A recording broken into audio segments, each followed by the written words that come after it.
Get nasty on a Tuesday. It's the Fast Lane on 101 ESPN with Andrew Marsh, Carey Davis, and Jamie Rivers. I'm Anthony Stalter. Cardinals fall last night in front of about 4 people. Anthony, that's including Mike Shildt. First of all, it was way more than 4 people. It was like 40. 40, 45, somewhere ish. Those were the workers. I apologize. When you're talking about beer vendors and what a sad state of affairs. Well, how pissed do you think the beer vendors are? I don't blame them at all. I mean, odds are those people, well, maybe they're drinking a whole lot more watching that product on the field. I'm not sure. In all But it seriousness, impacts everybody. It's a sad state of affairs right now at Busch Stadium. So, Marsh, if you don't mind pulling up that audio, we'll get to it. This the Padres broadcasters said something that was not shocking, that was not controversial, that was first inning, that was not anything that we haven't seen before. Maybe there's late arrivals, like in LA. It's not Yeah. No, You don't think the same crowd? You know, the traffic on the 405 takes a while to get from here to there. I-10, 110. Like, it's a lot of traffic in L.A. That's usually why they're showing up late, and there are a lot of other things going on. I don't think that's the case. Have you seen the traffic that mounts up on Highway 40, right at Hanley and Big Bend? But Jamie, I mean, it slows you down for about 5 minutes. It's horrible. It makes no sense. It makes none. It They never call it does. the 405 because they say you could be on the highway for 4 or 5 hours. So it's a lot more there. That's why they're usually late. Traffic. You ever see the traffic on Thanksgiving there? Every year they post a picture, and it's incredible. People trying to get out of town. Straight lights. It's you can just see it ridiculous. for miles. Anyways, that doesn't happen here. Oh, no. Not like that. No, you're absolutely right. People just aren't going. Do we have the audio? All right, here you go. Here's the San Diego Padres TV team, the broadcasters, including Tony Gwynn Jr., talking about a shocking state of affairs at Busch Stadium last night. Hey, Don, I'll be honest with you. I want to get this right out of the way. We are in St. Louis, Busch Stadium. This is not the Busch Stadium I am used to. No. Late August, early September. Usually it's packed. The Redbirds are in the rain. It is a different vibe here. Yep, it's shocking. It is shocking. Not used to this ever. So that was Don Orsillo, and that was Jesse Alger last night on the Padres broadcast. Tony Gwynn Jr. is a part of that, and he sounds just like, if you ever heard him, he sounds like exactly like his dad. Well, that's because it's his dad. I know, but sometimes, I mean, your kids, your boys don't sound exactly like you. I'm talking about, like, you wouldn't know if it was Tony Gwynn or Tony Gwynn Jr. talking with them. Okay. Anyways, so, not shocking, seriously, what they said. I mean, I know they were surprised by it. Well, I told you all this last couple of weeks ago. When I'm in the car, sometimes I get to hear the opposing team's radio as opposed to the Cardinals, and it's different. Like, when you hear other people talking about how they view St. Louis and how they see St. Louis, to hear the Padres, that was the top of the first inning. Luis Arise, I think his first pitch he was facing, and the first thing that they said is, this is shocking. This is not what we are accustomed to. Yeah, us either. Imagine being a Cardinal fan, and that's what you're seeing. That's the product on the field. Being a Cardinal. Well, if you don't like it, play better. Well, I know, but still, it sucks. It does, but do you expect people to show up when they don't think you're going to win, when there's not much excitement? You get down 2 runs, you automatically assume it's over. Like, that's pretty much the thought and the mindset for this season and for last season. Like, you get down a couple of runs, there is no, well, you know what? Nolan Arenado and Goldie are coming up. Are they? Well, we saw what happened there. Well, they will eventually. They will. Arenado's turned things around. Good. He went 0 for 5 last night, Anthony. He didn't turn anything around. He couldn't turn his car around last night. Not just about one last game. night. You know, just one Yeah, I game. had him, though. I had him for 1.5. Oh, no. Now we get it. Had him for 1.5 hits, runs, or I had RBIs. Marcell Ozuna. He had that in the first inning, I Yes, believe. he Yeah, did. okay. Yep. Okay, They were cool guy. 9-1. Marshy, do we have that other audio? I know. I had the Braves. Okay, Yeah, Carey and I. Tied up. Whatever. We talked about the beginning of that, and you know, it struck me. I heard another audio later on from the Padres broadcast, but you know, people talk about it used to be intimidating to play at Busch Stadium, like coming like Cardinal faithful are here. Here's what they're saying last night. Another audio. Obviously, the road record, a big part of why they're in a playoff hunt right now. A lot of those road games have played in hostile environments, and this used to be one heading into. This was a tough place to play, certainly, and as I mentioned earlier, not the case right now. Not sure why that is, but the Cardinals are not out of it by any means either at this stage of the year. Are they not? Are they? Not sure why. They don't watch. Do you guys, Marsh? I know you remember this. Do you remember when we used to get some text messages? This was a couple of months back. I think it was text messages, or maybe it was part of just the biggest question of the day. Maybe mic drops, and people were asking us about the national viewpoint of this team. And if you recall, I said it takes a little while for the national viewpoint to be changed. And I don't know if the Padres broadcast qualifies as national. However, we can view this now as somebody else outside of St. Louis has recognized that you're not showing up. Let's be clear here. I don't blame you. If you start to text us about, hey, why don't you guys hold Mo accountable, hold the Cardinals accountable? If you remember one of my rants, when Ranthony was born, it was a very sarcastic viewpoint of, you think I matter, I don't. You matter. You're spending or not spending on the products. And we have seen over the years those red seats at Busch Stadium, especially later in the season, start to grow and grow and grow. Last year you fell apart. I think people were willing to give you a mulligan based on your history. Not to say they weren't frustrated or they were just going to buy it no matter what, but I think people were giving you a mulligan. And then this season, this is what we get. The Cardinals deserve this. You have tarnished a very reputable organization, a proud fan base that will go through the turnstiles as long as there's a product that they can be proud of. And quite frankly, Cardinals fans lasted a lot longer than I thought they would, based on the fact that this front office and this organization has given you a mediocre product and has charged big time bucks for it. Do you think you're tired of it, and I don't blame you. Free beers on Friday? I don't think they have another Friday game the rest of the year at home. They canceled them. First, there's like a what are they selling tickets on? $1 a ticket? Yeah, $2 I saw. You're the St. Louis Cardinals. Like front row. You're the St. Louis Cardinals. Green seats, $12. No, I just get them for free from BT. No, It's embarrassing, man. Two things it's away. Not the Marlins. From that audio, one. Not yet.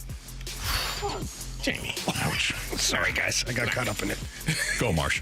I think power through. Either the broadcasters know exactly why no one's showing up to the game, they're being nice, or... Well, they might be shoveling dirt. What do you mean by that? Mike Shildt put him up to it. They like Shildt. Maybe.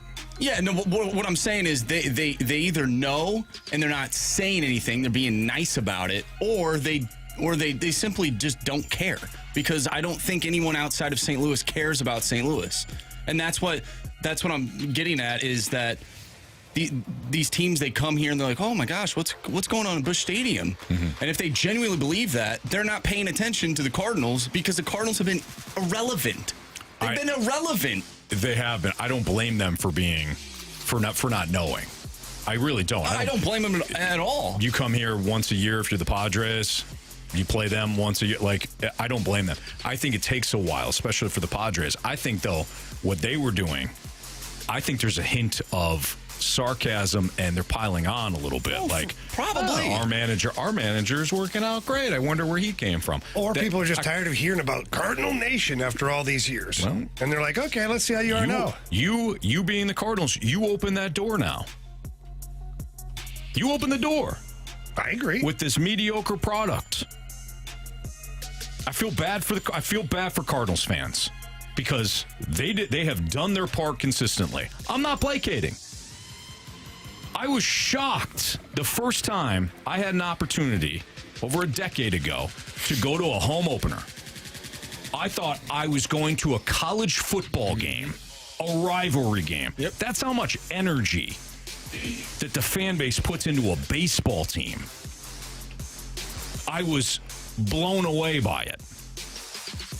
And slowly this thing has deteriorated to the point where you have the San Diego Padres broadcasters of all teams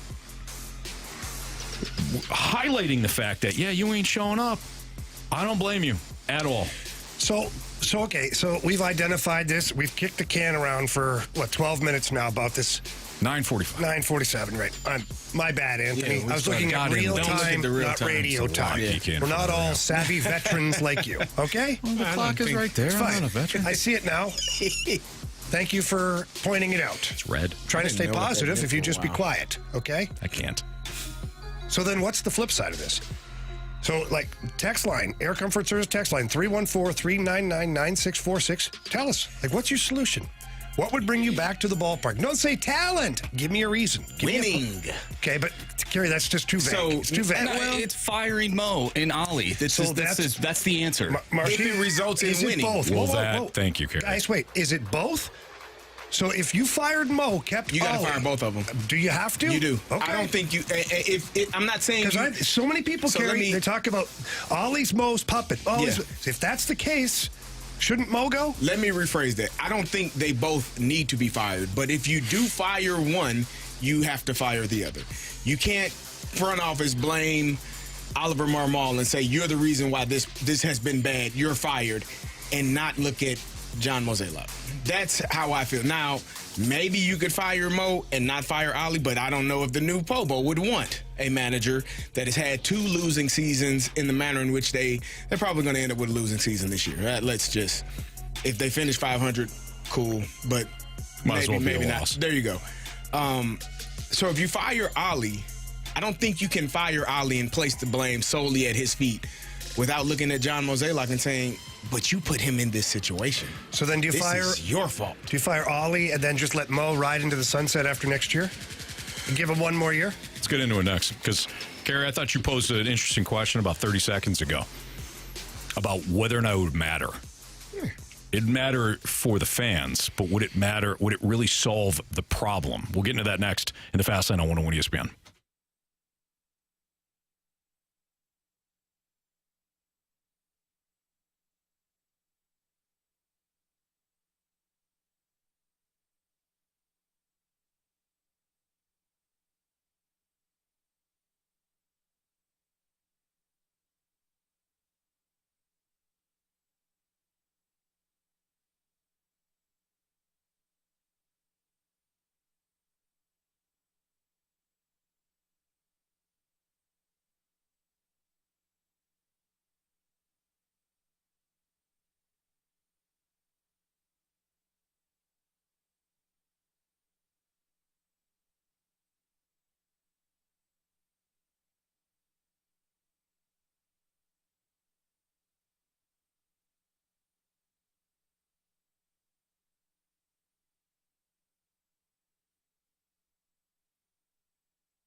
You don't need to fire Mo unless you replace him with someone who has a different philosophical approach to the game.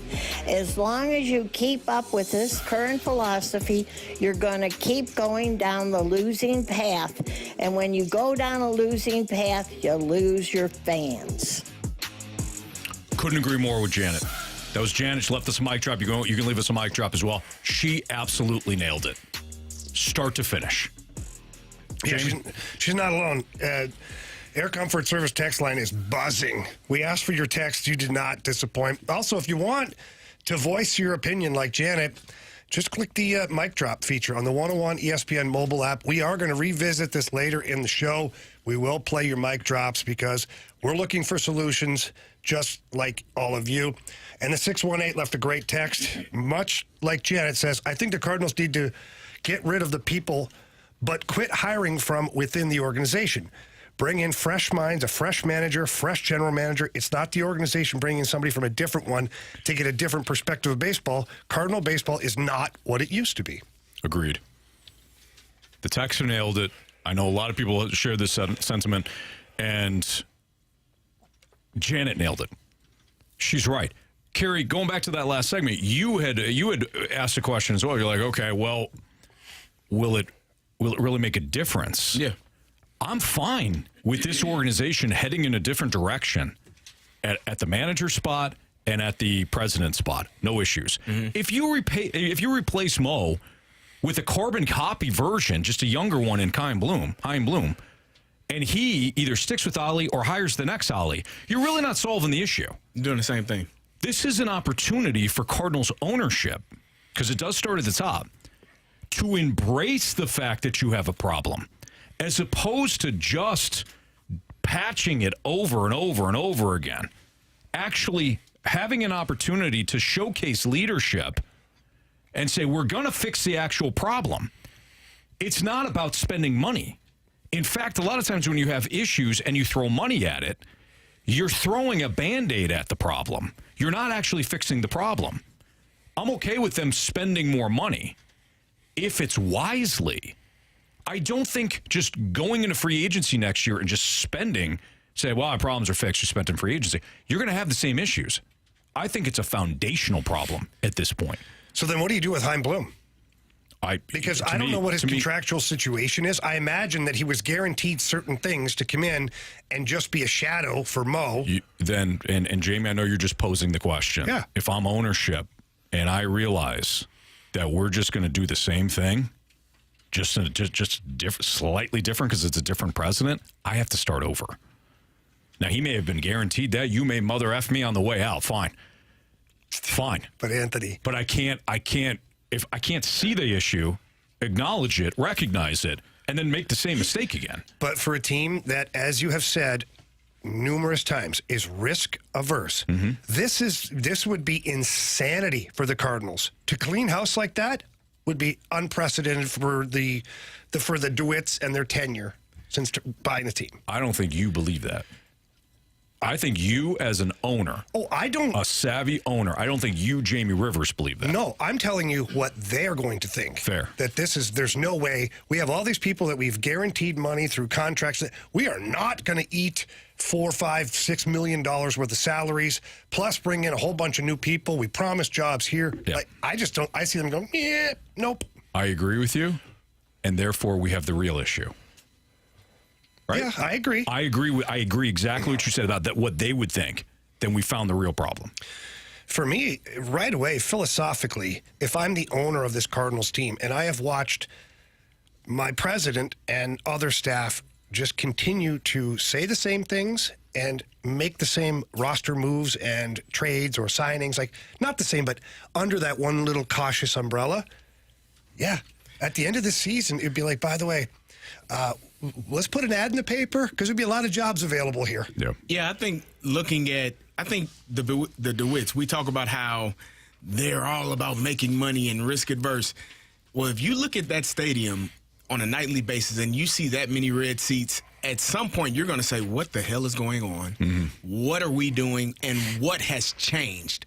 Why? Obviously, we're not winning. So that needs to But how do we get to winning? Okay, well, maybe we need better players. We need to figure out how to get those better players, how to spend money properly. What do we have to do to figure out that part? And if you can't figure out that part, then I think it does start with looking at the Pobo and looking at the manager, because they don't want I don't think they want the embarrassment of looking at that stadium and not seeing butts in those seats.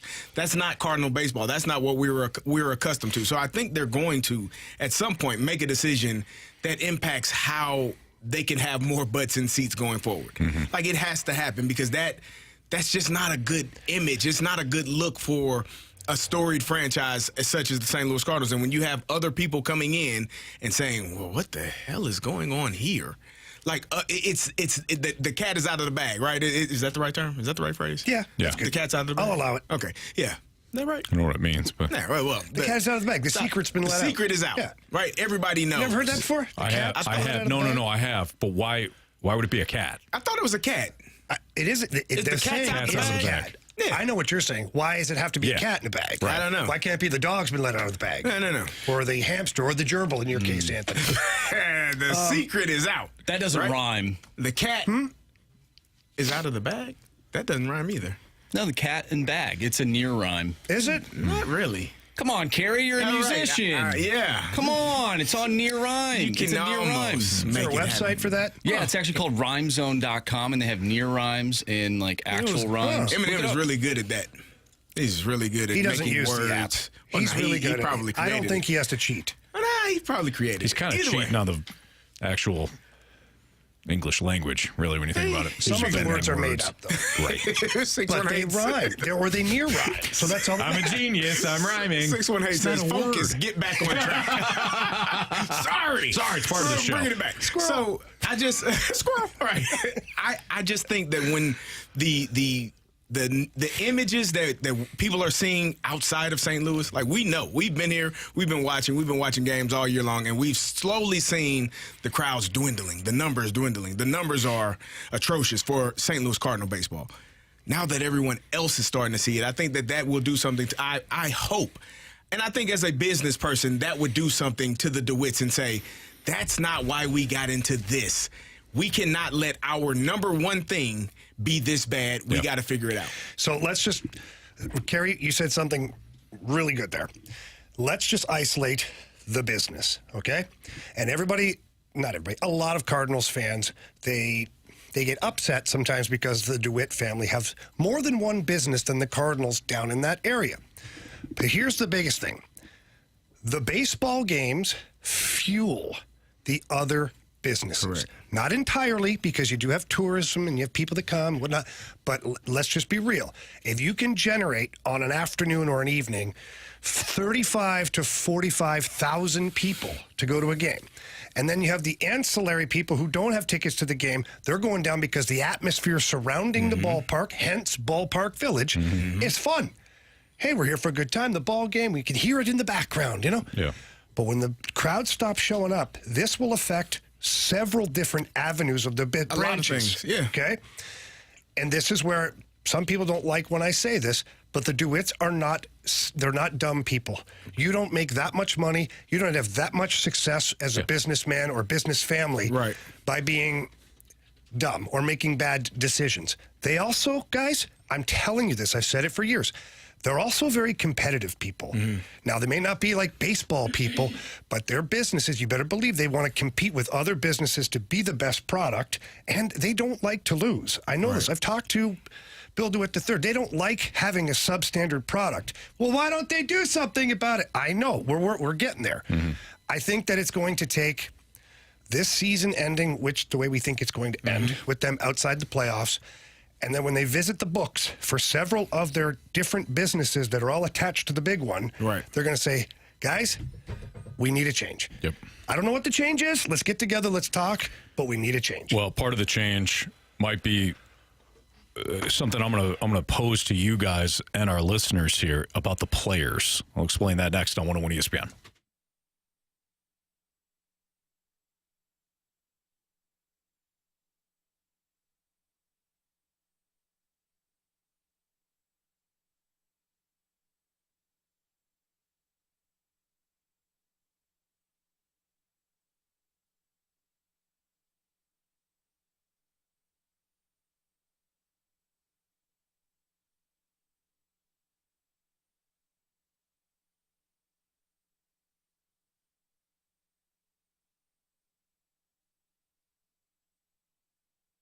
The Missouri Athletic Club is a great spot. I love going down to the West Clubhouse to work out, to prep for the show. I love networking down there, too, meet interesting people all the time. West Clubhouse is also a great spot for the family to go when it comes to various clubs or when it comes to just enjoying the pool each and every summer. Downtown spot, well, went to the Cardinals game recently, not going to a ton of Cardinals games, but when it comes to the downtown Missouri Athletic Club, man, it's a historic building that they put on great events all the time. They have interesting speaker series all the time. Plus, if I am going to a Cardinals game, I love parking there.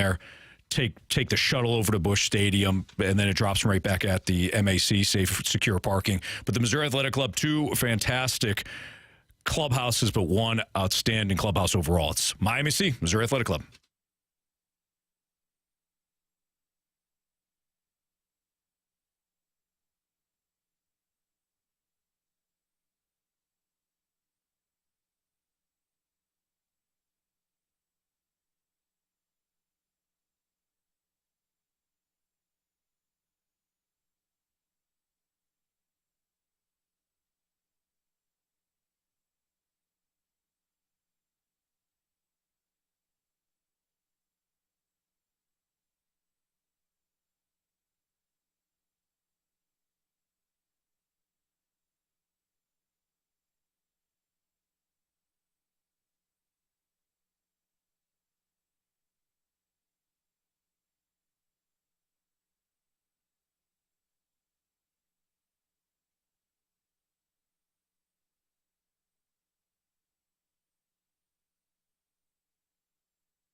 ESPN Sports Center.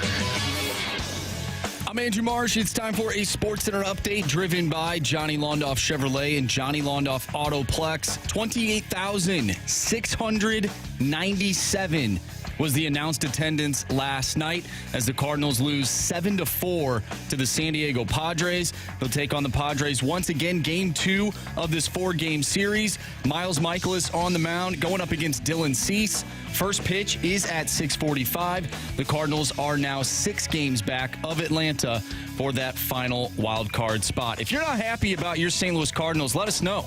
Send us a text to the Air Comfort Service text line 314-399-9646 or leave us a mic drop on the free 101 mobile app. More Cardinals talk coming your way right here in the Fast Lane. I'm Andrew Marsh, and this SportsCenter update is driven by Johnny Londoff Chevrolet and Johnny Londoff Autoplex. See them at londoff.com. Chevy, together we drive. Are you kidding me?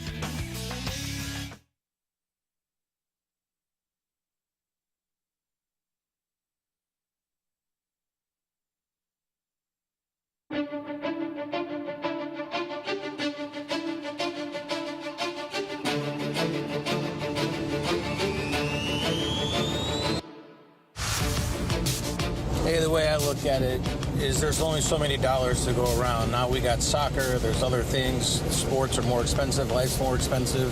So to me, if you're not putting a product out on the field worth watching, then, you know, those dollars get allocated somewhere else.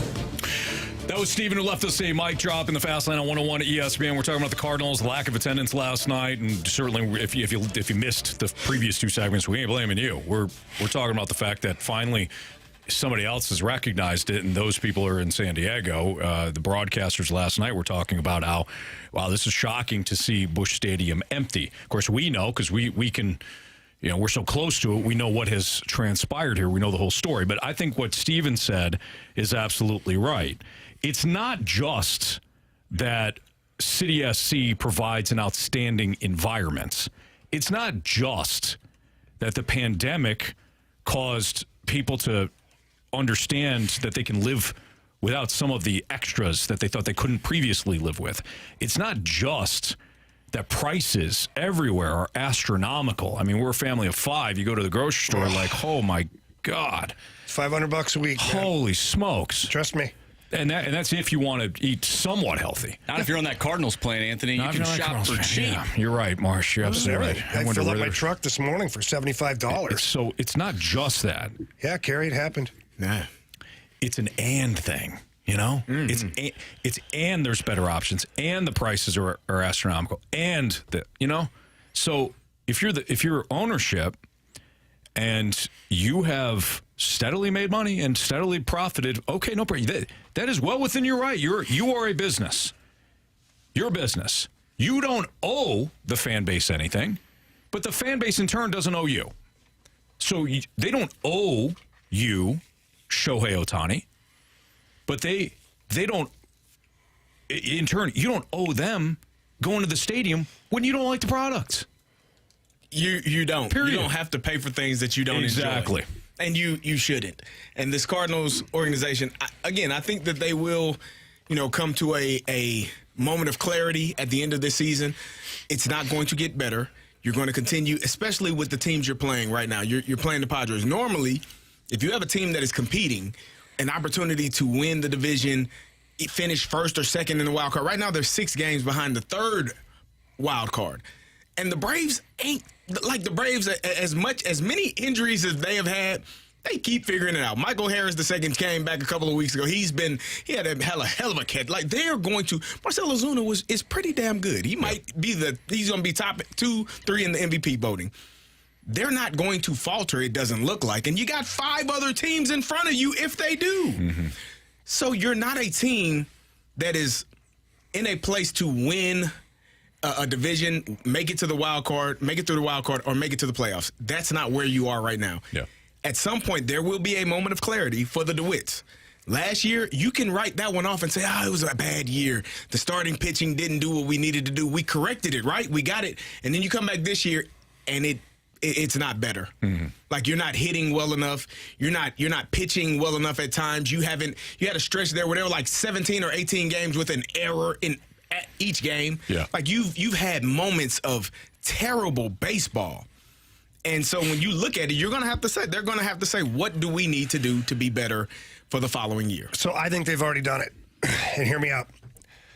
I don't think it's a coincidence that Jordan Walker, Nolan Gorman are back down at AAA. I don't think it's a coincidence that McGreevy hasn't come back up yet or that Graceffo hasn't pitched. I think what they're trying to do is keep the young kids away from what is going on right now. This is not positive, okay? I think the Cardinals are already thinking about how to change things. Now, is John Mozeliak a part of that moving forward next year? I don't know.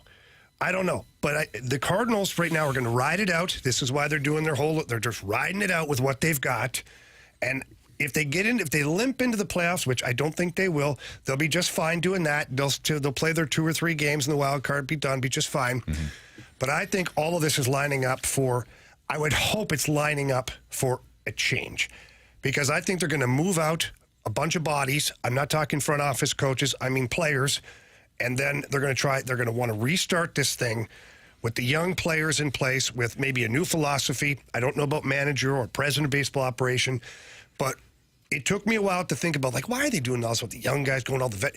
This is why. I've played on teams, Carey. I don't know about you. I've played on teams where the ownership and the management go, we need to get the young guys out of here. Mm-hmm. They don't need this. And they were struggling, too. So that's double the negativity right there. Mason Wynn's fine because he's fine. He's on an island of, doing great. He's, by himself. And he's totally confident. He's cocky out there. He's playing the game. So this kid's unaffected, so it doesn't matter. Yeah.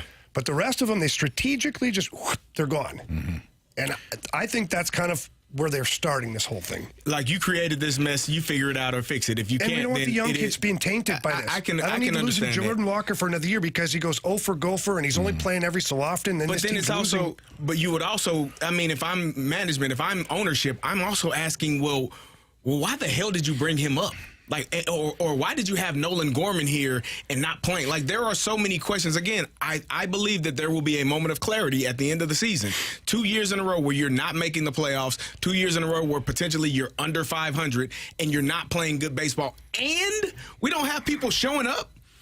No, we can do one or the other. We can have fans showing up in abundance and stink, but we can't. We can't not have fans showing up. That's the bottom line. The fans have to be here, and winning product generally puts butts in seats. Well, Carey, you had said something in the last segment about the players, and I think you were comparing them to the Padres, and you don't have the same players, right? It's the Braves, obvious. Yeah, the Braves. Okay, Yeah. Braves, Padres. It both Dodgers, works. Yankees. So my question too is, well, haven't they had the players? Because we hear this too, right? Where now they don't, not in comparison to the Braves, the Dodgers, the Phillies, the Padres, right? There's a clear difference there. But we've heard this in the past too, where it has been, well, they've got to spend more. Mm-hmm. But then we have the conversation about, look at how everybody, there's a lot of players that have gone elsewhere. They can't develop the players. Which is it? Because if you trade somebody and they have success almost immediately, that's on you. You did develop that player. Did you?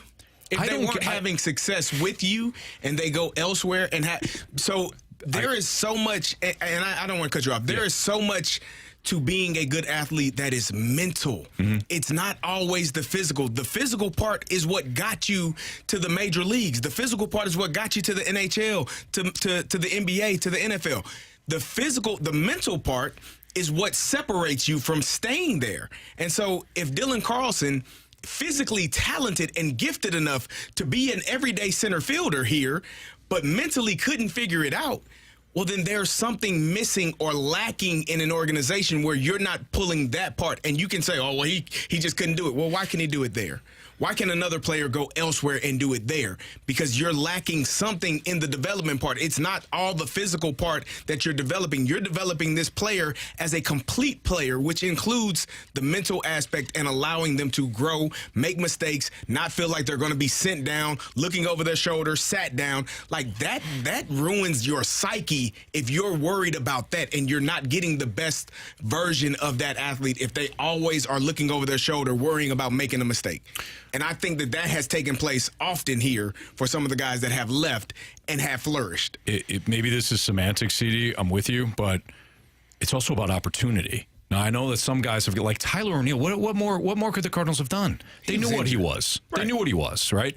But at some point, do you just let the guy play? You stop platooning him. You stop we're going to put him in the best spot to succeed. Where is that on the bench? Like, it has to be about opportunity at some point, too. I completely agree with what you're saying about the mental aspect of it. I do. Part of it is letting the kid play, letting him fail, let him learn from the mistakes, teach him, and not send him to Tampa for pennies on the dollar. Like, if I'm the DeWitts, I'm also looking at it and say, I can build a complete damn team right now. That's the better than we have, right? Better than what we have right now. With guys we traded away. With guys we have either that came up through the organization and or we traded away. What is that saying? Yeah. So it's not just, I can't develop that. I agree, once they get to the big league level, I think there's a combination of factors. But they've had the players. There's a massive disconnect. I really think it comes down to the guys that are playing. They think that they're better than they actually are. Mm-hmm. Like, they're like, well, this isn't the season that we envisioned. Well, what did you envision? All these players that you have on paper aren't as good as they actually are. Right. Where's your talent evaluation coming from? Because you're not giving these other guys opportunity, an ample opportunity. The players that you probably need to see more from for your future to grow. Yeah. The Cardinals are so stuck year by year. They go year by year. They're not looking 3 or 4 years down the line like the Blues are right now. They're going year by year because every year we got to make it to the playoffs. Mm-hmm. Yeah, that's great. Make it to the playoffs. Fans love that. But have a sense of direction. Like, how are we going to get to the playoffs? Guys, I was going to say, and the one other thing, we talk about the mental aspect, the physical part. When players get hurt, there is something that it feels like when guys get hurt here, it's different than if they get hurt elsewhere. And Jamie, you've been on teams where you've had really good doctors and you had some not so good doctors. The team that comes to mind often is the Phoenix Suns. Grant Hill went to Phoenix. Miraculously, his ankle was better. He could play. The training staff was different. Shaq said the same thing. There are some organizations that do really well in the physical therapy aspect of it and how to get players back on the court, back on the ice, back on the field sooner than others. I'm not saying that the Cardinals struggle in that area, but if guys are always and often hurt and it takes them longer and they're not as hurt in other places, then you need to look at the strength and conditioning and the training staff as well. Like, there are many things that I think could be corrected or fixed, and you would have players that have more success and more be here longer and have more success.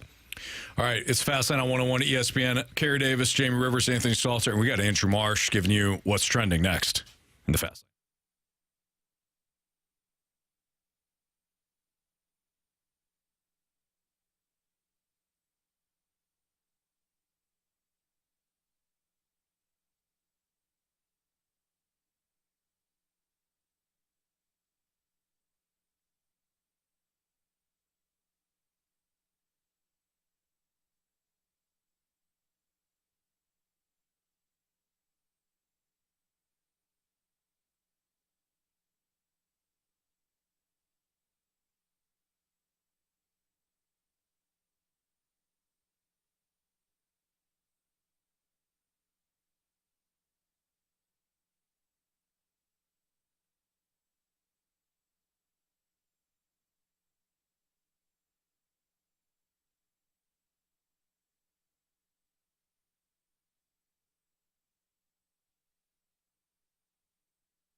time to find out what's going on in the sports world with What's Trending Now. Brought to you by Goodwill. Donate a car and get tickets to the St. Louis Cardinals.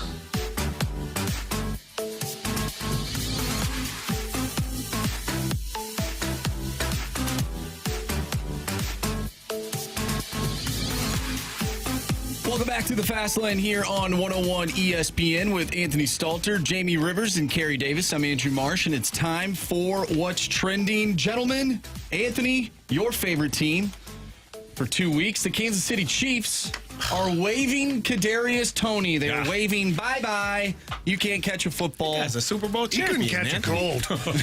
He's a Super Bowl He champion. couldn't catch a cold against the Miami Dolphins in that environment. No, he had the biggest play of the year when he tossed it back to Travis Kelce and they scored a touchdown. Like, that was, or was it the other way around? Yeah, Travis tossed it back to him. Either way. It didn't count. No, it was one of the best plays in football history. I just, when I saw that, I was like, that is an intelligent football play. And Kadarius Toney was a part of that, right? He did a fantastic job, and he's a Super Bowl champion, and the Chiefs are getting rid of him.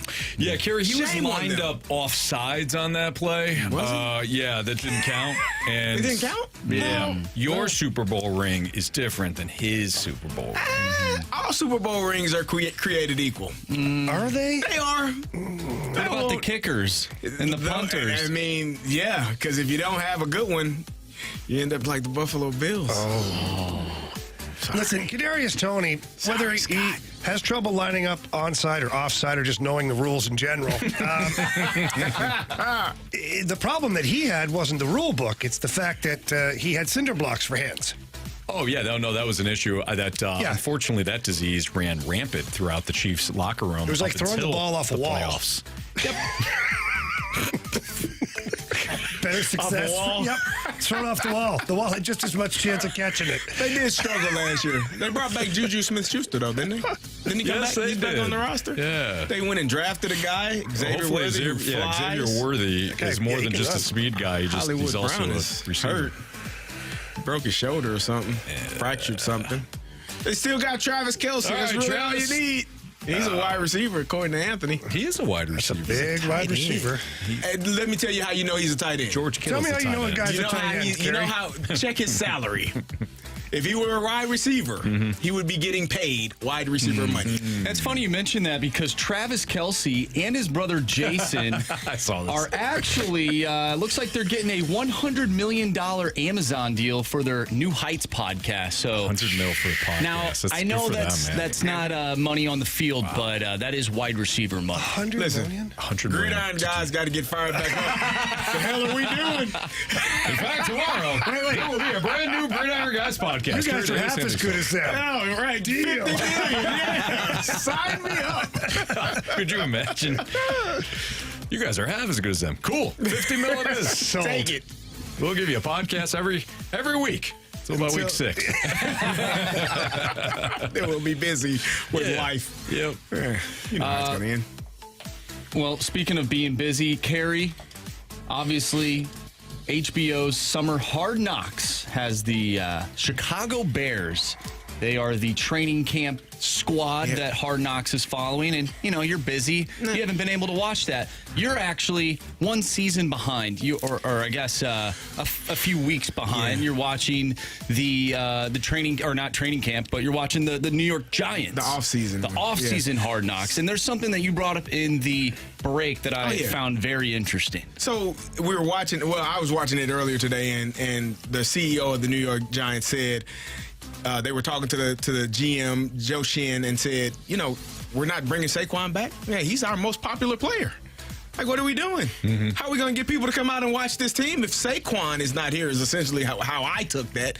And I think it brought to me a kind of an understanding of how ownership views certain players and why they keep certain players around maybe longer than they should, because there are fan favorites. There are people that come to see that specific player with the expectation and with the hope that that player performs at the highest level that you're accustomed to seeing. And maybe that's what the Cardinals have done with Nolan Arenado and Paul Goldschmidt. Nolan has picked it up here lately. I know Jamie is upset because he went 0 for 5 yesterday. He just, he missed out on his bet. He missed a lot. But Goldie has struggled. He got a single yesterday, but it was on an off-speed pitch. If you throw something hard, it's going to be waving at it, feels like. So maybe that's part of the reason why the Cardinals feel or have felt that keeping Nolan Arenado and Paul Goldschmidt around for extra years was worth it.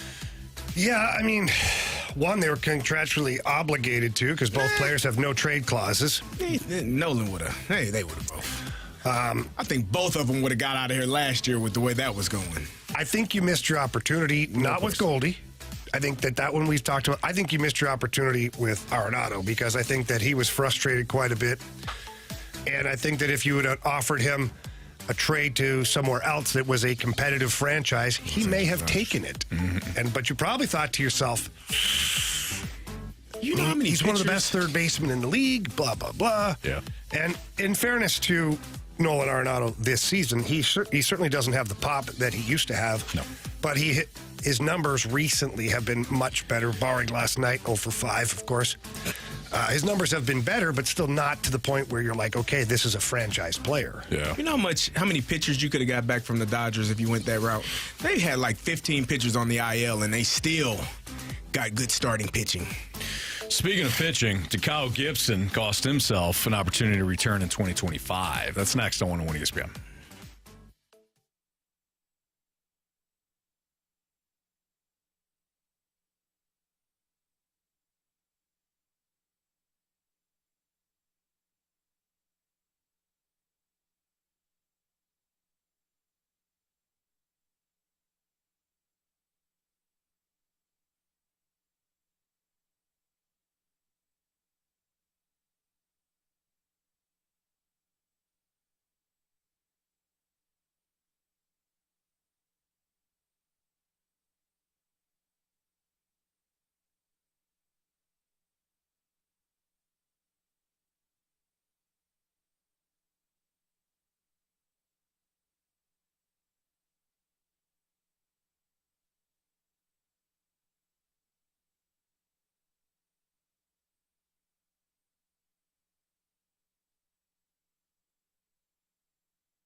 Machado drives one out towards deep center field. Back goes Victor Scott at the wall. That ball is gone. Machado, a 2-run home run in the first inning. His 21st of the year. Padres take a 2-0 lead. Straight away center field into the batter's eye. That was from the Padres TV broadcast. It's the Fastline on 101 ESPN. 3:02, your time check is brought to you by Clarkson Jewelers, an officially licensed Rolex jeweler. So the first hour of the show is mostly dedicated to the Cardinals' just overall lack of direction, how this thing has fallen apart. The broadcast team, that same broadcast team that you just heard from San Diego, that highlighted the fact that they have never been to Busch Stadium at this time of year and seen it so empty. So we spent a lot of time talking about that. We didn't even talk about the game from last night. 7-4 loss to the Padres, a team that you're firmly behind in the wild card chase. Kyle Gibson, 4 1/3, 5 hits, 7 earned runs, 4 walks, 2 Ks. It wasn't pretty. No. Now, he's got an option for next year. I like Kyle Gibson a lot. I like the signing. I like that he brings in veteran leadership. Hell, I like that when the pipes burst the other night and they were in Minnesota, he walked down the street and he got everybody coffee. I think it's great. But this organization needs to head in a different direction. It needs to get younger. It needs to embrace the opportunity for young players. And therefore, I don't think there's any way in hell you bring back Lance Lynn. And I don't think you bring back Kyle Gibson next year. I'm sorry. Yeah, you're talking about getting younger, and 2 of the guys that you had in your starting rotation have been on the IL for quite a while. That's Lance Lynn.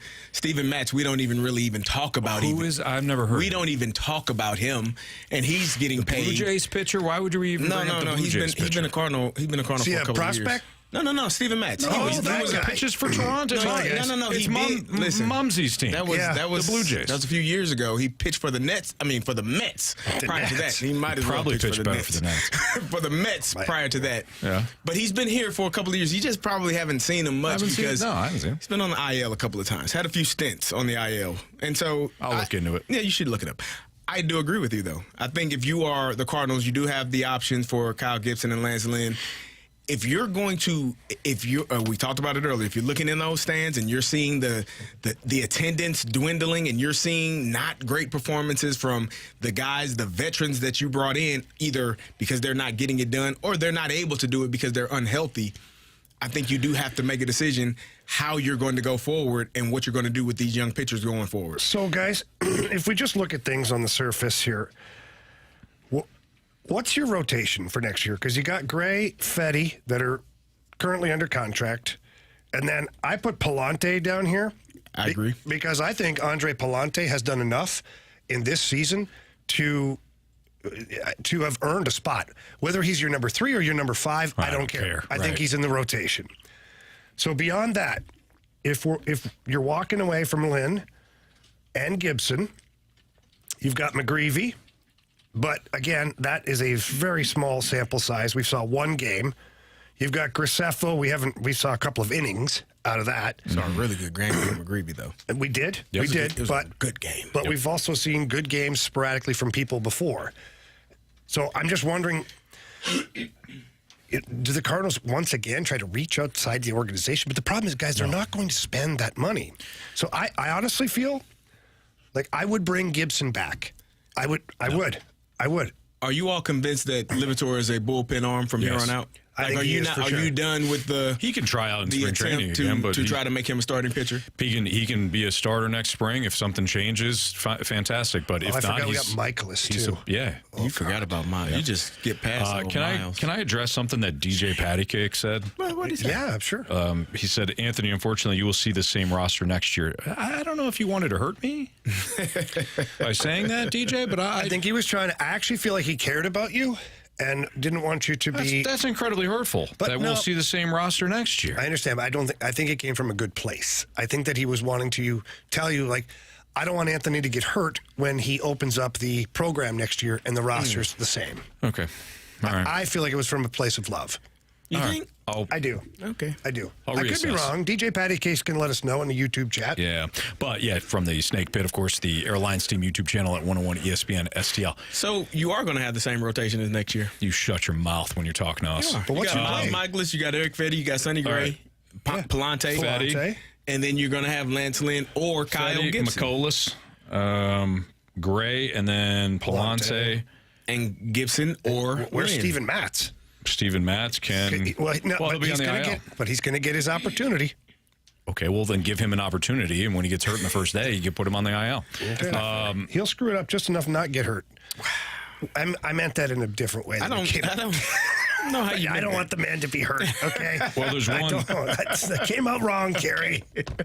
Well, you can have one spot open in the rotation. You're not though. Yeah, you got. You got three people right there for one spot. Fetty, Michaelis, Gray, and Palante. You got one open spot. You got three people for one spot. Okay. Kyle Gibson, Lance Lynn, Steven Matz. I don't think Lance Lynn will be back. Lance Lynn's gone. You think Gibson, you don't pass. Why? I think you do. I think you do. Because I think instead of going with some of these young guys. No, it's not. It's not in lieu of, Anthony. What do you say every year? Have more pitching. I don't care. Get me more pitchers. Pitching. You're not letting me finish my thought. Pitching. What you're offering me is not pitching. I'm going to finish my thought. Carey, I'm going to power through this. Go ahead. All I'm saying is that the contract that Gibson's going to be on, I see Gibby as a guy that would even go to the bullpen if he needed help. And if you don't need him there, I can see him be like, we're DFAing this guy. But he might end up being a part, like, because Matz is always hurt, because Michaelis is unpredictable, because you have these young guys who you don't know yet. Like, what a shame it would be to put all your eggs in this basket of, like, what you think are the best ones, and then it doesn't work out or there's an injury, and now you're sitting there with nobody else. Now you're trying to do the whole Andre Palante experiment. Can we bring Liberatore back out of the bullpen? Can we go find another Sonny Gray or another Kyle Gibson out there to bring in on a small salary? Like, I'd rather just have Gibby, but make it very clear. Here's the deal. You're battling for a spot in the rotation. If your stuff is good enough, you'll play. Otherwise, you might be in the bullpen, or you might just not play. I think that if I'm Mo, and I'm actually thinking, I'm not giving my manager an opportunity to continue to play just the veterans. Because that's what will happen. You're assuming it's the manager. You're assuming. Well, I am. He said it is. It's his roster. But guys, we know said that it is. That's well, crap. that's on him. He shouldn't have said it. He shouldn't have put himself out there and said, I make the decision on who plays. Do you know why I think you did that? Because it's the truth. That's why I think it is. That's what I agree. If it's not the truth, he shouldn't have said it. You put yourself in the crosshairs for everything that goes wrong with the lineup and the start and the pitchers that you put out there. Yeah. Because you said ownership. Make the decision on who plays. Cool. That's on you then. Yeah. So if they're on the roster, then he decides who's playing. Exactly. So if Gibson is part of this, or any veteran is part of this, then what will likely happen is what we've seen right now. Managers, by nature, tend to just side with the veterans. Yeah. I'll go with the guy I know with. You have to have in fact, let's get into this. You have to have an organizational change to go with the young guys. And I think it starts with the leadership at the top. Yeah, but your leadership at the top has only got one more year left on his deal. Save it. That's next in the Fast Lane on 101 ESPN.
biggest problem with the Cardinals right now is their player development has been dreadful.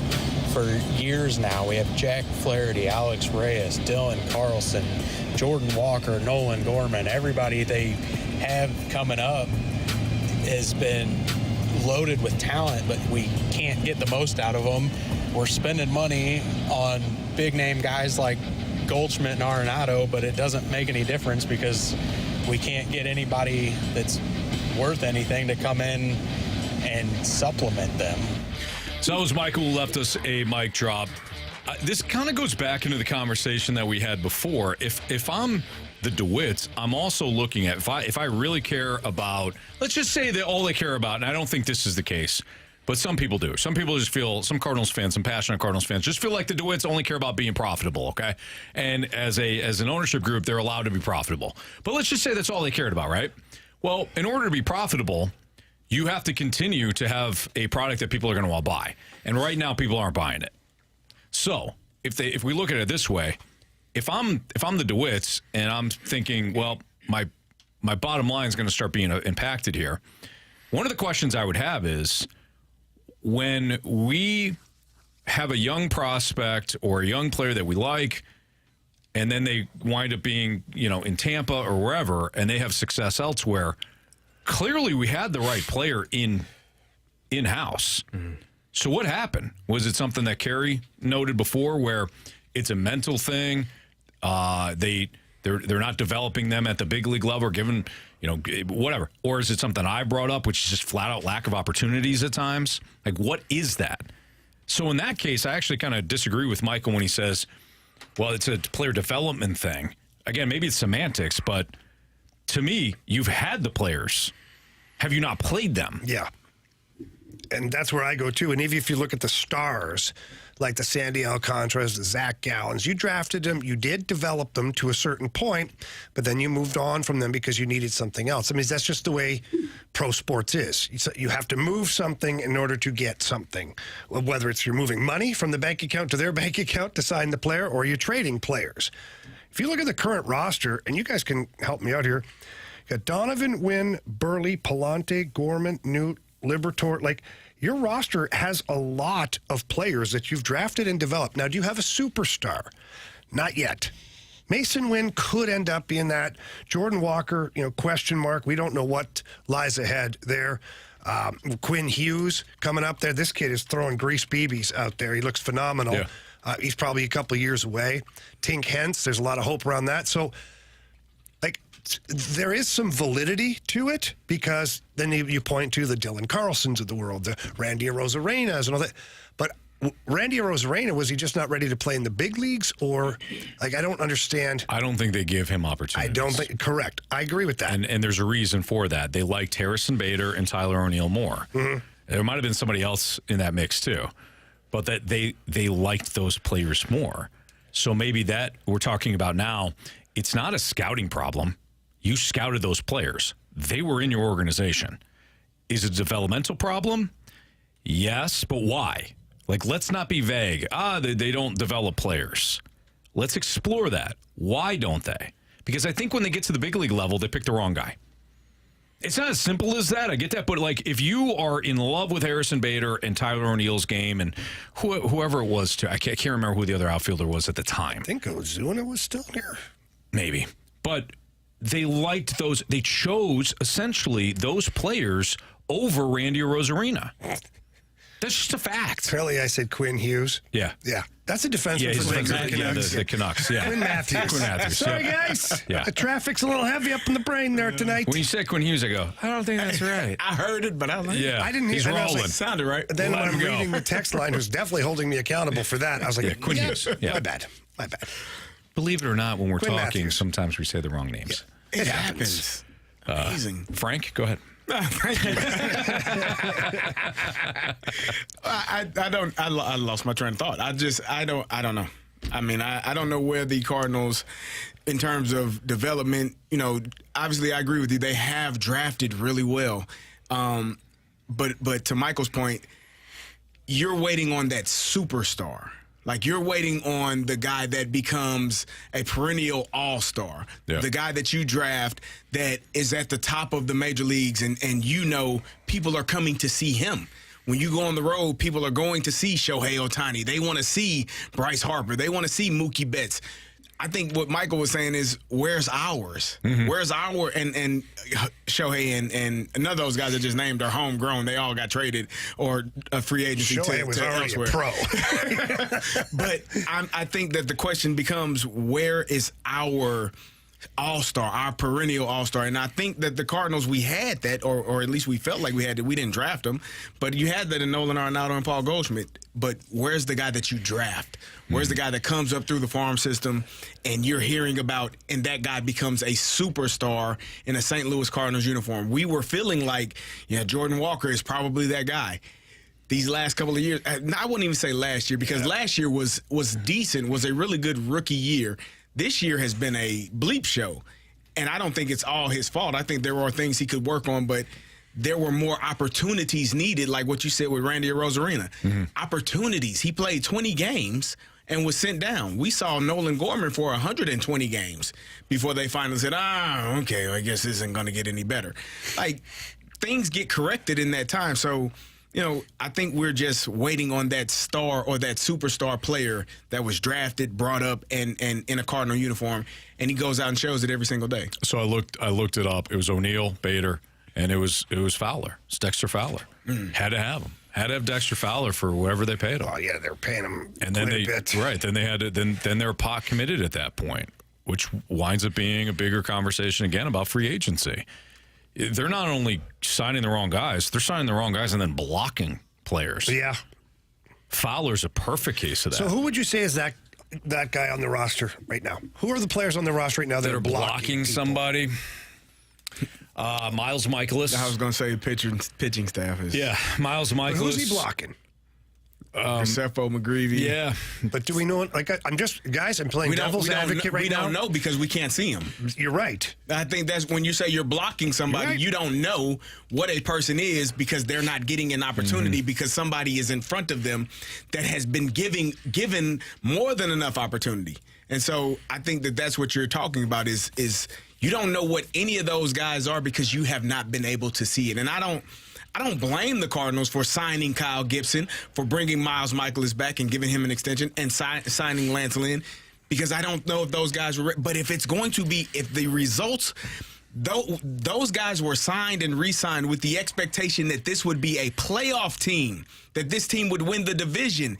If that's not the result you get, then that is blocking younger players because you can lose with young guys regardless. Like, it doesn't matter. You don't have to have veterans to have a losing team. You have a losing team with young guys. At least they're getting the development out of it. Experience, maybe not development, yeah. So I think that's what, when you're talking about blocking some of those players, that's what it's come down to. Yeah, but there also is the risk. So the Cardinals, and they did this to themselves. There's nobody else to blame. They did this to themselves. Is they put themselves in a situation where they felt they had to be competitive in lieu of opening up some spots and testing the waters. Yeah. And that's what happened this offseason. Because otherwise, why would they have not gone into this season like circling Graceffo, McGreevy, Tinkens to get his way up to AAA and like get these guys moving and shaking? But they didn't because they felt like they needed to be a competitive team. They thought the NL Central was going to be a disaster. They totally underestimated the Brewers. And so they rolled back. So did we, or so did I. So they rolled back with some veteran guys that could just get the job done. Yes.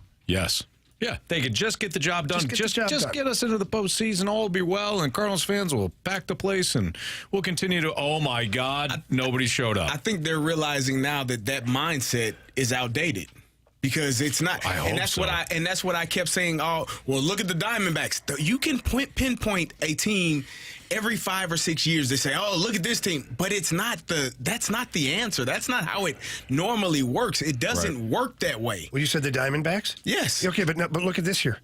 That wasn't a fluke last year. That wasn't a, hey, let's just get in. Right. That team's actually good. But last year it was. Last year it felt like it was. Right. That's the point where people say, well, look at the Diamondbacks. And but that's why I say you can't use them. Because they followed it up with a hell of a season. Correct. You can use the Marlins. That's right. The Marlins did limp in. That was a fluke. That was a fluke. We're seeing that very real now. You can always leave us a mic drop if you'd like. The Air Comfort Service text line is open as well, 314-399-9646. But let's hear from Jake next. Last night, I compared the 2024 Cardinals to the equivalent of an at-work training video.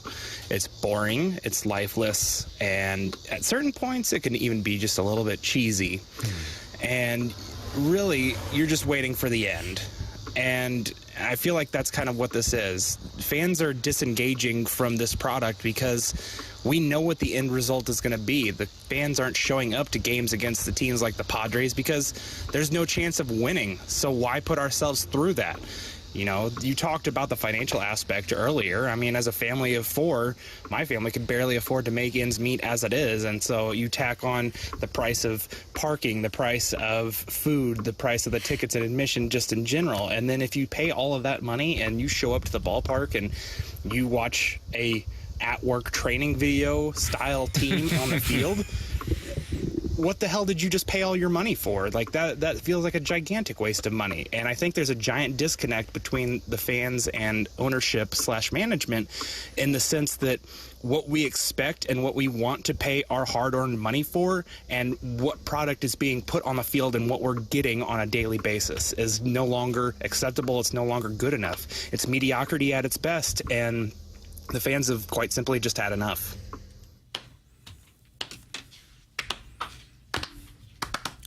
Well done, Jake. We're all nodding throughout that whole thing. Yep. Great analogy with the training video. Absolutely, because we've all been there. You're like, those are fun. Make it end. Make it stop already. Absolutely. I get it. Can I fast forward to the end? Yep. Pay the kids to watch it. Take the test for it at the end.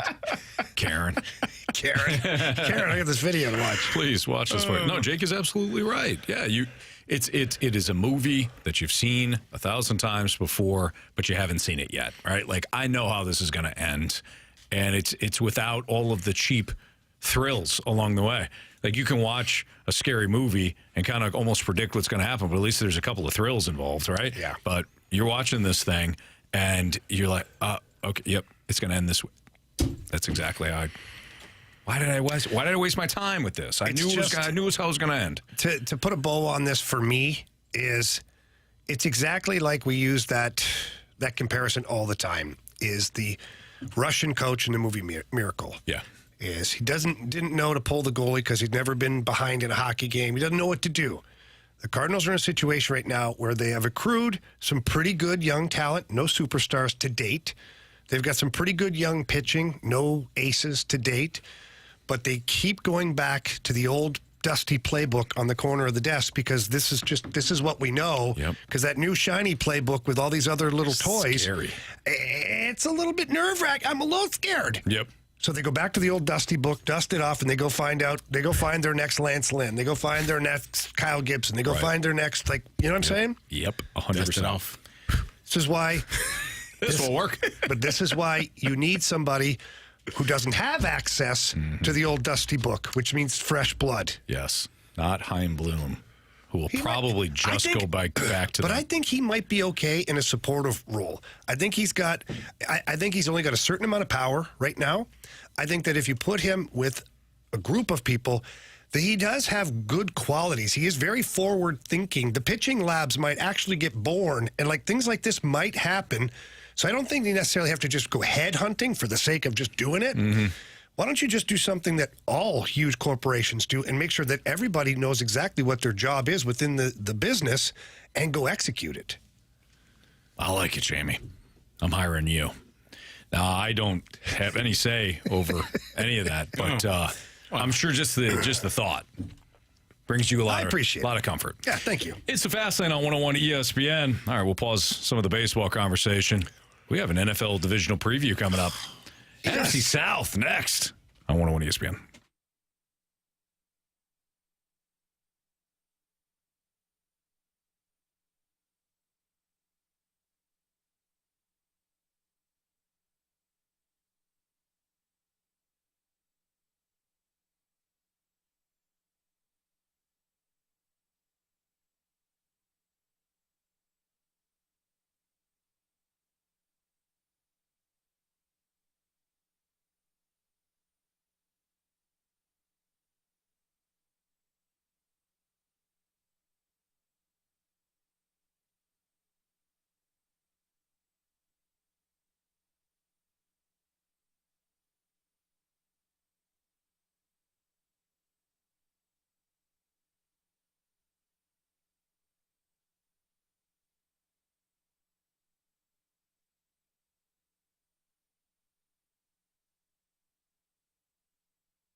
101 ESPN Sports Center.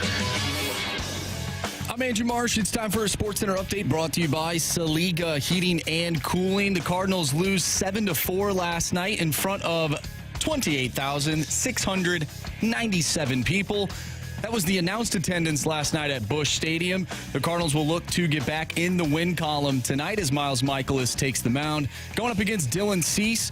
First pitch is at 6:45.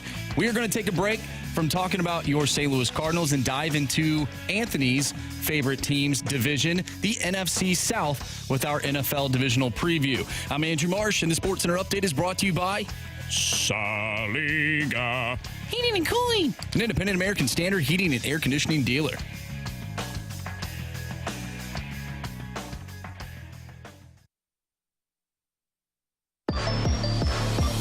Time to go around the NFL with a Fastlane season preview of the NFC South. But before we do that, Jamie, you stumbled upon some breaking news maybe with the Cardinals? Yep. A big move? Yeah, well, you know what? The fans have asked for change. Yeah. Cardinals are giving it. Nice. John Denton, 23 seconds ago, reporting the Cardinals are promoting right-handed pitcher Riley O'Brien. All right. And the coinciding move is right-handed pitcher Sean Armstrong is being designated for assignment. Oh, my God. The guy that you got in exchange for Dylan Carlson is gone. Stretch Armstrong, who, by the way, Ollie yesterday, I believe, maybe the day before, said, hey, yeah, he's come in to put some really good innings up for us. You can find that audio, Bally Sports Midwest. You officially got nothing for Dylan Carlson. Nothing. Not even a hotel room, Anthony. Not even a hotel room. I would have at least got that. So there you have it, folks. Really? Shaking it up. I'm not lying. It's happening. That's horrible. That cannot happen. Oh, it's happening. That's embarrassing. Oh, I know it's happening. That is embarrassing. I thought last night was embarrassing. This is very embarrassing. You all just wait. Apparently, John Brebbia was DFA'd. Well, he's a former Cardinal. You got to bring him in. I'm just. You didn't get anything. You didn't get anything for Dylan Carlson. No, What's happening next Thursday? The NFL. There we go. Yeah, the NFL kicks off. Yep. Well, really, college football starts this week, too. This week 1. You can sign up for the Pick'em Challenge, too. Well, Marsh, absolutely. You can get signed up for the Fastlane Pick'em Challenge at 101ESPN.com. Make your football picks each week and see if you can defeat the Fastlane and the dudes from the Rizzuto Show. Fastlane and the Riz Show throwing down all football season long in the Pick'em Challenge. Get signed up now to play at 101ESPN.com. If you're Sean Armstrong, you can sign up. You'll have more time. Dive into your picks. Jeez. That's embarrassing, man. It is. It's absolutely embarrassing. Okay. NFC South. Are we not giving are the Tampa Bay Buccaneers the Milwaukee Brewers of this upcoming season? We're not giving them their fair share, their due, their credit. So I thought Are we overlooking them? No. I don't know, but I thought they were going to be awful last year. And they weren't. They weren't great. They were average. I think they finished, one game above 500, made the playoffs? They made the playoffs. They hosted a playoff game and won. They won a playoff Somebody from the division had to make it to the playoffs. Carey, they won a playoff game. And they gave, they gave the Lions a game. They did. That was a tight game. So, are they the Brewers? I don't know about that. But I also am not comfortable saying that they're going to be bad either. I feel like they're going to be pretty much the same as they were last year. Which would be competitive. Within this division, it will be. Within this division, I don't think, and we can get to the Saints here, but I have the Bucs over the Saints. I think the Saints could wind up firing Dennis Allen, and he could be the first coach fired. Extremely surprised that he didn't get fired last year after the season. But that Bucs team is relatively tough. This is the worst division in football. Are we in agreement? Yes. Yeah, we're in agreement. It's the worst division in football. Yeah. Yeah. You squinted. it is. I did. I wanted to take a look a little bit. It is. Like, the AFC South isn't great. But That's like But you got Houston's gonna guys be- who- the Texans. Houston's going to be There you fine. go. I don't know about Trevor Jacksonville. Lawrence, maybe. But I'd say the AFC South, both South divisions, are kind of on par with each other. yeah, it is. That's the worst division of football. I don't think I honestly, and I hate to say this because I know you think this is like a bad omen for me to say this to you. I think the Falcons are far and away the best team in that division and should win a lot of games and actually maybe make a run in the playoffs. Oh, God. I don't know about that last part. No, yeah, Kerry, why you not? had me up until that point. I don't know about that last part. They're going to have a home game because they're going to win the division, which means one of the wild card teams are going to come play there, which is going to be who?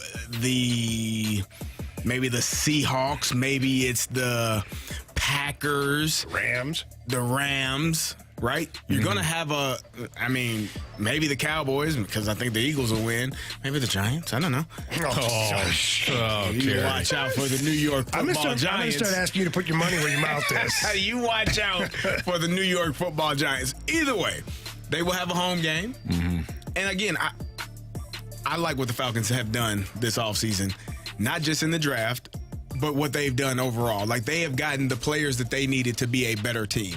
They have a lot of talent on that team to begin with.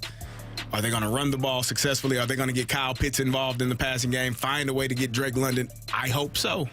Because if they do, they can be a really dangerous team. And defensively, they have added to that roster. That's a really good roster. Yeah, it and is. Mm. far and away the best roster in the NFC South. I agree.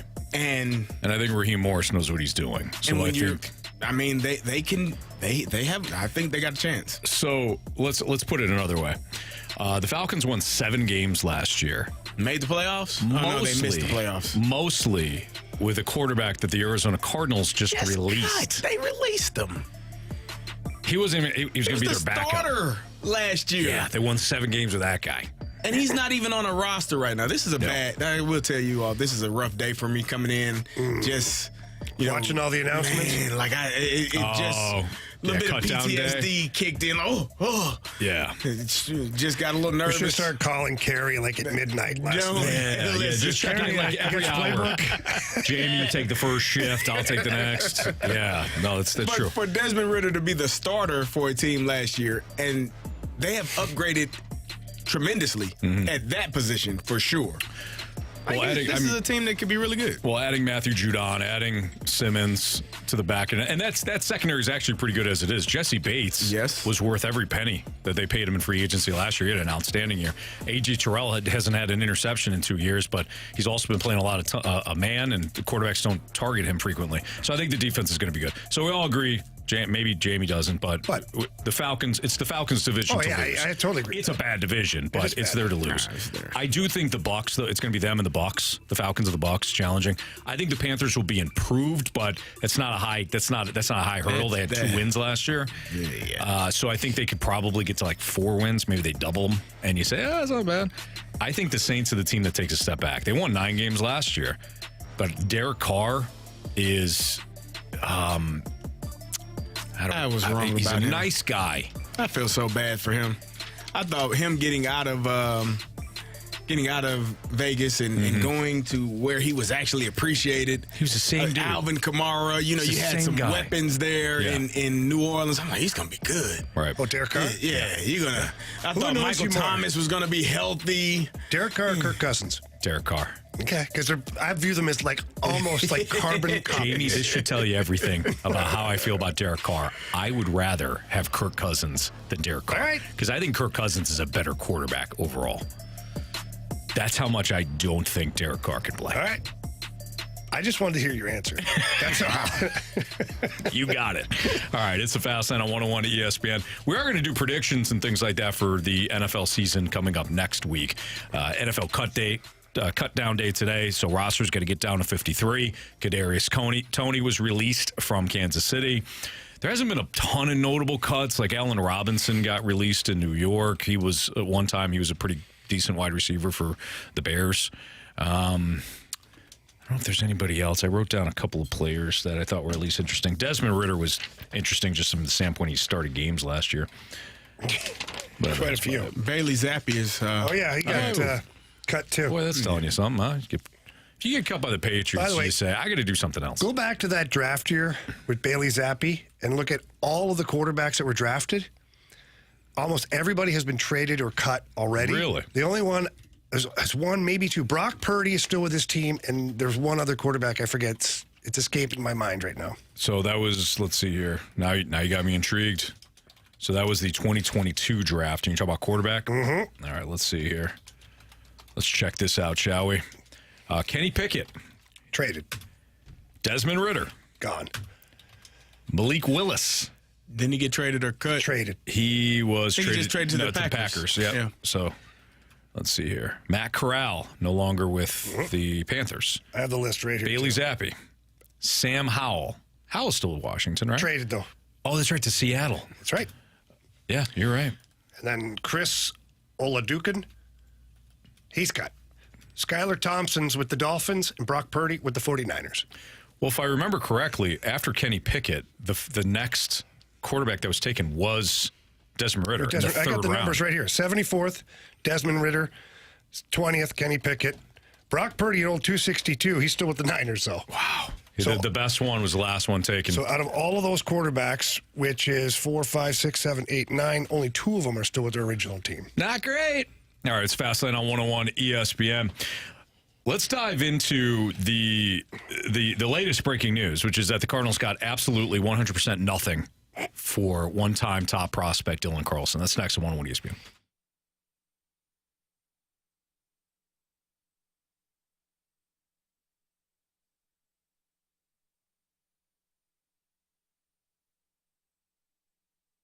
Rhino Shildt is far superior to even the best traditional exterior house paint. Rhino Shildt is 8 to 10 times thicker than paint and comes with a 25-year transferable warranty. Rhino Shildt is the only ceramic coating company that has been chosen by Disney, This Old House, and 3 times on HGTV's Curb Appeal, where every episode is concentrated on unpainted brick, bonds and seals to stucco, wood, hardy, block, color lock, masonite, and more. No better product for those steel aluminum sided homes that have become, chalky and tired looking. We coat sloped and flat roofs to extend their lives too. After 15 years, we've got a great reputation and a superior product. As long as it's affordable, why wouldn't you do it? Before you make the costly mistake of painting with traditional paint, you'd be best served to call Rhino Shildt today. We are the experts and our evaluations are free. 877-25-RHINO or 877-25rhino.com. Tell them, ladies. Don't pay, don't Rhino.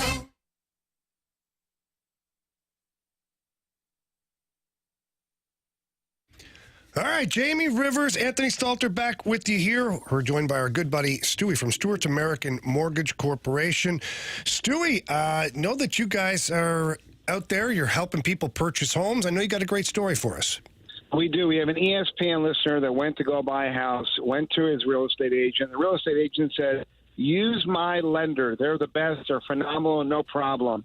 Well, he went to their lender. He came to us, listened to us on ESPN, realized you can get the bagel loan with no closing costs. And on top of that, the rate was 0.25% better. The whole time that we're processing and underwriting the loan, the customer was hearing from the real estate agent, this can't be done. My lender says you can't do this.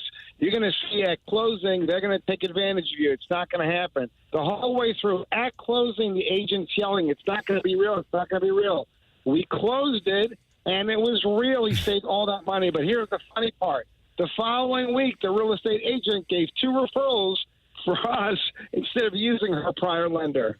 Well, there you go. This is what happens when you just merely call Stewie or text him at 314-324-4440. Again, that's 314-324-4440. And simply ask him tell him what your situation is and ask him what he can do for you. That's it.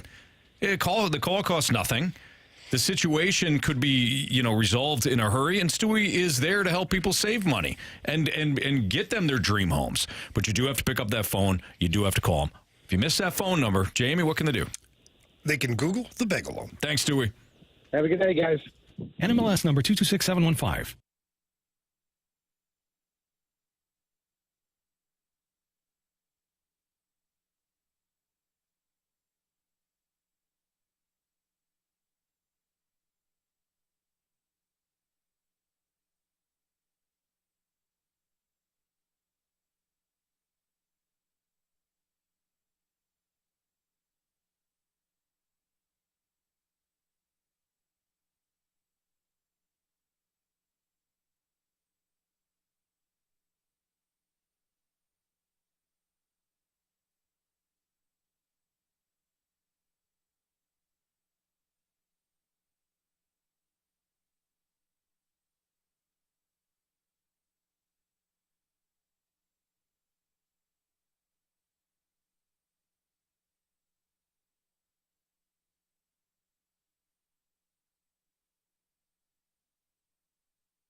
ESPN has your shot to score a pair of tickets to the Blues home opener against the Wild, October 15th at Enterprise Center.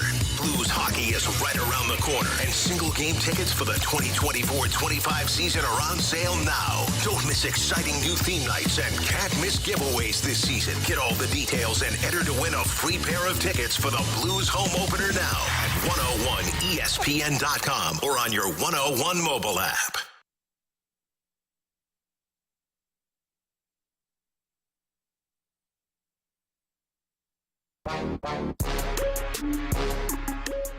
I cannot believe that we are at a spot right now where we traded, I think it's 3.5 years left for Dylan Carlson for 11 innings for Sean Armstrong. Like, I know this year's been tough, last year too, and generally it's hard to look at things in a positive sense lately. I get that. But what is the plan here? Like, what is happening? Like, these moves they're making, they don't make sense. Jordan Walker and Nolan Gorman, Ivan Herrera, like, none of this makes sense. That was John who left us a mic drop. No, it doesn't, John. You're absolutely right. If you're just joining us, Katie Wu and John Denton, Katie Wu of The Athletic, John Denton of MLB.com, they both do a great job covering the Cardinals, both tweeted out that Sean Armstrong has been designated for assignment. If you're wondering who the hell Sean Armstrong is, he's the reliever that you got from Tampa in exchange for Dylan Carlson. And yes, 3 years left of control with Dylan Carlson, traded for 1 month of crappy relieving. That's it. Now, do you guys remember when we were having the argument about Dylan Carlson and whether or not you'd keep him or trade him just for anything and his value and whatever? And I said, and I quote, I would rather let him rot in Memphis than trade him for nothing. It was aggressive, but you are quoting yourself, so go ahead. That was my exact quote. I know. I would rather let him rot in Memphis than trade him for nothing. And people got on me. Called me all sorts of hurtful names. Names that I have written down. And who said them? Did you keep it? Got it right here. It's unfortunate that Carey said that. Well, I was joking, mostly. It was all of you. This is why I said that. John's right. This is embarrassing. This is ridiculous. You gave up Dylan Carlson, once a top prospect, and 3 months of his control for some guy you just DFA'd. 3 years. 3 years. What did I say? 3 months. I'm pissed. I meant years. Let's go another layer here, okay? Thank you, guys. You got me on that one. No, it's okay. Let's go another. I just wanted to make sure. No, that's what I'm saying. You got my back. Yeah, definitely. One more layer to this. Yeah. Is you DFA Armstrong like he's been a problem. Yeah. Right. He's got a 2.84 ERA in the 12.2 innings that he's pitched. Maybe he murdered somebody. We don't know. But maybe he wanted to murder somebody, and they said, "You know what, kid? We're going to get you out of here." Maybe he realized this is a terrible place to be. I want to go. Let me go. Maybe but that's still from a baseball standpoint, Carey. Well, he's a free agent at the end of the year. So. Well, let me go now. But from a baseball standpoint, where you need some innings eaten because your rotation you need sometimes innings eaten at this point, Jamie. But you do, no matter what. Gibby didn't get out of the fourth inning last night, right? You should have threw him last night then. Well, I'm just saying, it just doesn't make any sense. They did. It just doesn't make sense, guys. That's all.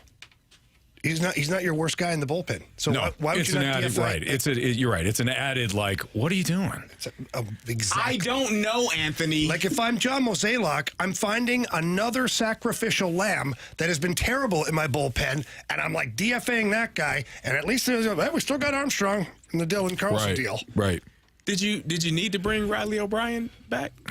Was it a necessity? I don't know. Is he the arm that you've been missing? I'm sure there's some reason for it. I just don't know if are they trolling fans at this point? That's a really good question. If they're trolling us. Well played. I'll be upset, but I'll be like, you know what? All right, I can see it. At least you had a vision. Like, you were just trolling us. It just doesn't make any sense. In a series of bad deals and bad trades and bad moves and bad like free agent the start of a documentary.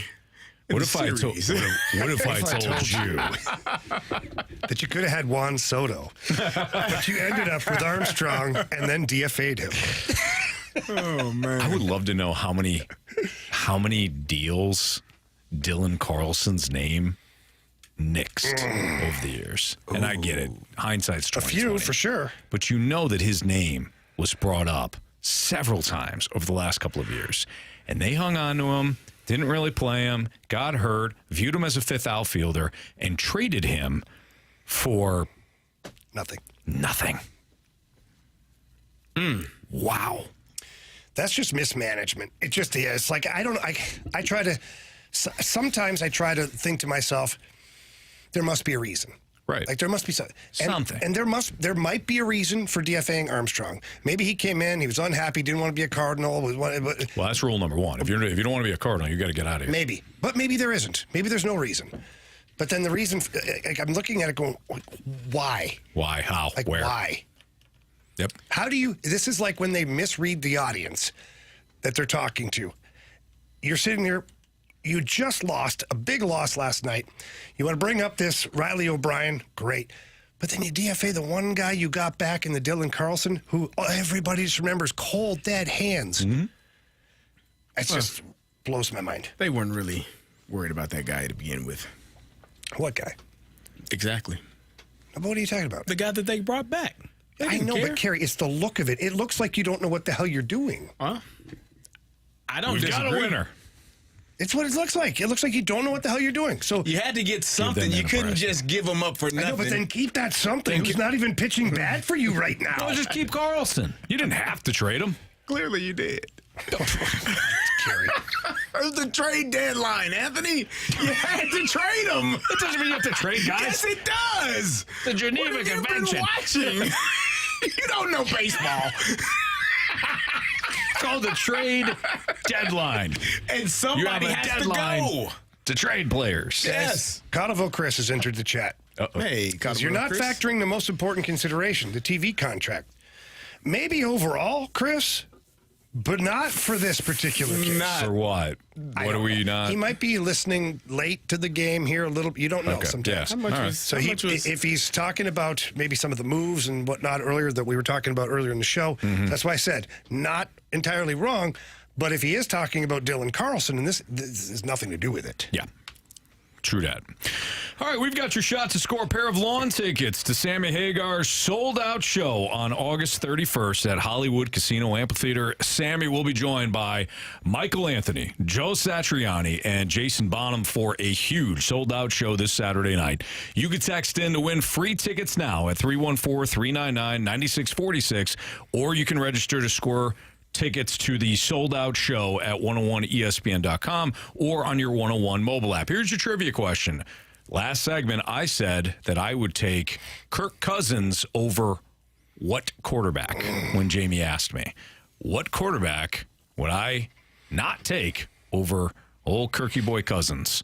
If you have the correct answer and you're the 101st texter to 314-399-9646, you'll go see Sammy Hagar this weekend. We've got the Gauntlet and a returning Gauntlet contestant next.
warriors. 4 categories, 1 challenger. Can you survive the Gauntlet?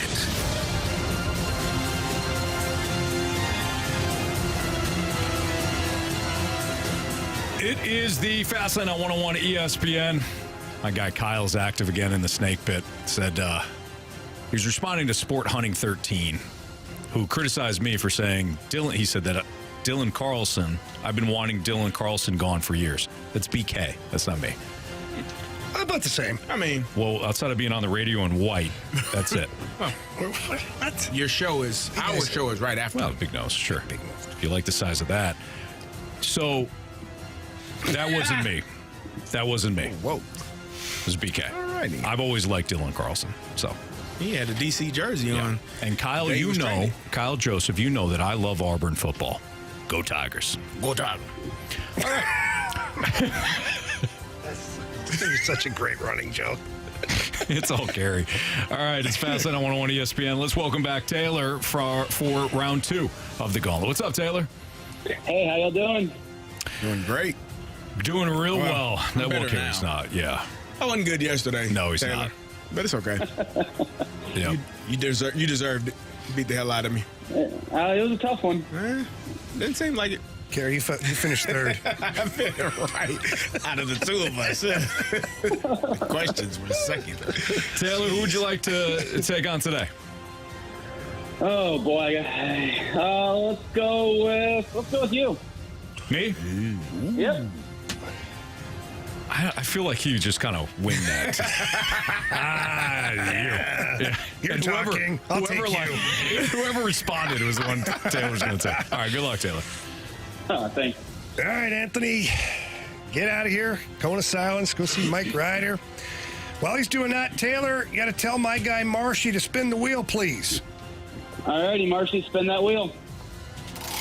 All right, buddy. You got Anthony. He loves football. He gets hockey a lot. What are you hoping for? Let's have some fun. Let's do hockey again. Okay, well, you're not going to have that much fun because it's not hockey. However, it is football. How are you at football? Is that the one you didn't want? Laugh. It was fun playing. Oh, wow. Don't discount you yourself. never know that. Every now and then these questions fall into people's wheelhouses. So you never know. Okay. Alrighty. We got 4 questions, each worth 2 points. If you use the options, are worth 1 point. You answer wrong, you get 0 points, obviously.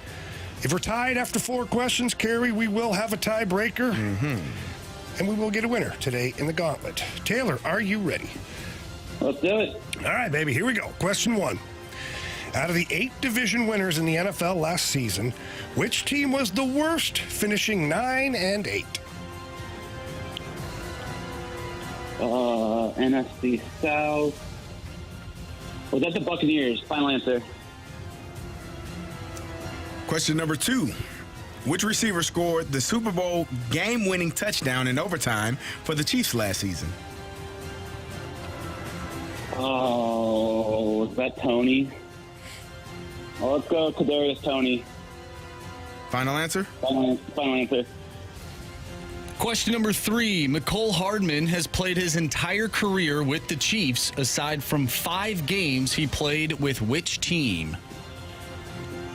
Options, please. Options are the Seattle Seahawks, the Philadelphia Eagles, or the New York Jets. Let's go with the Jets. Final answer. All right, Taylor, final question. Which team eliminated the Cleveland Browns in the playoffs last season? Sent Joe Flacco home.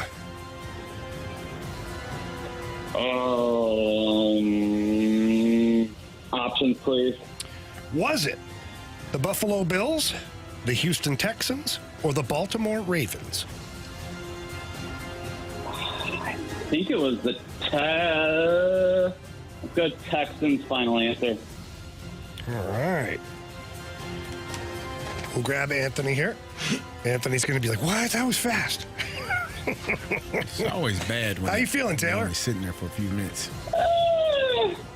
We'll see. All right. Well, Anthony's back in here. He's hustling over, shouldered me on his way by. My bad, Jamie. Yeah, so That was quick. He's been working out. It's a little uncalled for, but That was that's fine. fast, man. It was fast. What are you doing in Close Hands? How was it? Ryder and I were just having a conversation about our wonderful listeners here on 101 ESPN. Oh, that sounds fun. All right. Did you pack a lunch? I did. I ate it. Well, you better pack another one. Oh, okay. Ouch. Anthony, your category today is football. Ooh. When was the last time we had football? It's been a minute, hasn't it? I don't know. Marshy here, he's got his spreadsheet pulled out here. August 15th. Is that what's out? Yeah, he's pulled it out. Okay. Spreadsheet. Got it. Yeah, of course. Yeah, that's what I was thinking. All right, question 1. Out of the 8 division winners in the NFL last season, which team was the worst, finishing 9-8? Tampa Bay Buccaneers. Final answer. Question number 2. Which receiver scored the Super Bowl game-winning touchdown in overtime for the Chiefs last season? My Chiefs for 2 weeks. Mm-hmm. Was that? That wasn't Marquez Valdez-Scantling, was it? Was it Rashee Rice? I don't want to ask for the options here. I feel like Mahomes hit him in the flats. You said receiver. Rice, Valdez-Scantling. I don't think it was Kadarius Toney. I think it was Rice. I'll go with Rashee Rice. Final answer. Question number 3. McCole Hardman has played his entire career with the Chiefs. It was McCole Hardman. Final answer. The realization after you hear the It's like a frying pan right in the face. I'm like, should I ask for the option? No, don't ask for the option. I think I'm missing somebody. No, don't do that. Marshy, as you were. So McCole Hardman has played his entire career with the Chiefs. Aside from 5 games, he played with which team? The New York Jets. Final answer. All right. Damn it. Final question. Which team eliminated the Cleveland Browns and Joe Flacco in the playoffs last season? The Houston Texans. Final answer. Okay. Let's go over this. Start with question 1. Out of the 8 division winners in the NFL last season, which team was the worst, finishing 9-8? Taylor, you said the Tampa Bay Buccaneers. Anthony, you also said the Tampa Bay Buccaneers. Answer is the Tampa Bay Buccaneers. But neither of you needed the options. Good job, Taylor. After 1. Let's go to question 3. No. McCole Hardman has played his entire career with the Chiefs. Aside from 5 games, he played with which team? Taylor, you said the New York Football Jets. Anthony, you also said the New York Football Jets. Answer is Jets. Jets. But Taylor needed the options. Anthony did not. So we have a 4-3 game after 2. Let's go back to the question before that. Which receiver scored the Super Bowl game-winning touchdown in overtime for the Chiefs last season? Taylor, without the options, he refused to use them too. He said Kadarius Toney. Anthony, you also said no way on those options. I'm going to go with Rashee Rice. Kadarius Toney and Rashee Rice were not an option. Either of them. What was the options? The answer is McCole Hardman. Valdez-Scantling. And Travis Kelce. Yeah. I would have got it. So, here we are. Final question of the day. Which team eliminated the Cleveland Browns in the playoffs last season? Taylor, you said the Houston Texans. Anthony, you said the Houston Texans. Taylor. You have chosen poorly. You lose. Anthony did not need the options. Taylor did use the options. Ends up 6-4 Anthony today in the Gauntlet. Nice job, Taylor. Ooh, that was a good one. Nice job. Thank you. You did better than you thought, buddy. You did, absolutely. I did. Yeah, he was nice really job. worried about it. And then you did great then. You got Absolutely. 3 out of the 4 answers correct. There you go. Good job, Taylor. Excellent. Thanks for listening, Taylor. Right on. Thank you, guys. See you later, buddy. There you go. Yep, we'll see you. See ya. Good job, Anthony. Thank you. You did good, man. The realization when you hear the next question, like that is the thing that bothers me the most. When the next question is, you're like, oh God. I don't know who started that trend, if it was Grant or Bradford, because they do the questions. Yeah. But I think it's Grant. It's pretty damn funny. It is. It's very funny. Very stressful. It'll be really funny. It'd be really funny if they advance it and then find another question, but they use that guy's a different name. Yeah. Like it's not the answer. Yeah. But it's one of the options. Well, that happened to me yesterday. Yeah. with Ryan Elliott, wasn't it? It was Yes. But the answer was Mike Liu. Yes. Mike Liu, then the next question was Brian Elliott. Yeah, I'm like, I was going to say Moose. Yeah. I knew I was screwed on that one though. The McCall. Well, good Hardman. job, buddy. Thank you. All right, Just back in the win column. yes, that's right. Hey, Way to pick me up. of course, man. If you would have had that one, Would have been hard for you to do the show from over in the corner. that would have been difficult. You'd have been over there, though. But I would've been. We'd have just turned around. Carey has set the trend. We got to follow Well, suit then now. one of the other guys can drive while you're in the corner. That's You true. can Yeah. drive from back there. No, I should be- Backseat driver. I should You've be- seen those before. I don't want Anthony operating anything back there behind us. This is a backseat driver. He's okay. Yeah, well, yeah. Jamie will be fine. It's fine. Oh, yeah. It'll be just fine. Mike Shildt returned to Busch Stadium last night. You'll hear from him in a couple of segments here. We're going to talk next, though, about tonight's matchup. Even though the Cardinals stink Ola, we still got a lineup game to do, so we'll do the lineup game here on 101 ESPN.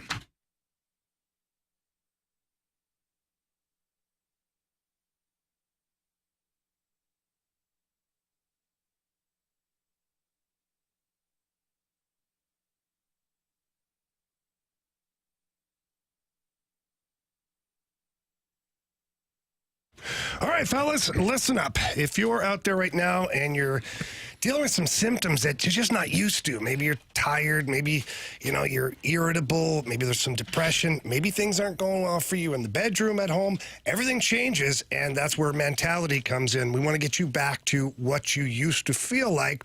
And Anthony, the process is so simple.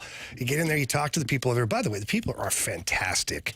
The girls that work there and the staff that work there are awesome, and they make you feel comfortable. And then, as you know, Anthony, the blood panel gets taken, and that's where you get your answers. Well, you're on the program for a short period of time before all of a sudden, and you can't really describe it. You just know it, right? Like feel it. The weight starts to go up a little easier in the gym, or you start to have a little, instead of like crashing when it comes to 8 o'clock or something like that at night, you're still revving to go. It's 10 o'clock, and you're still getting stuff done. Mentality helps us increase the testosterone naturally. It works. It's effective.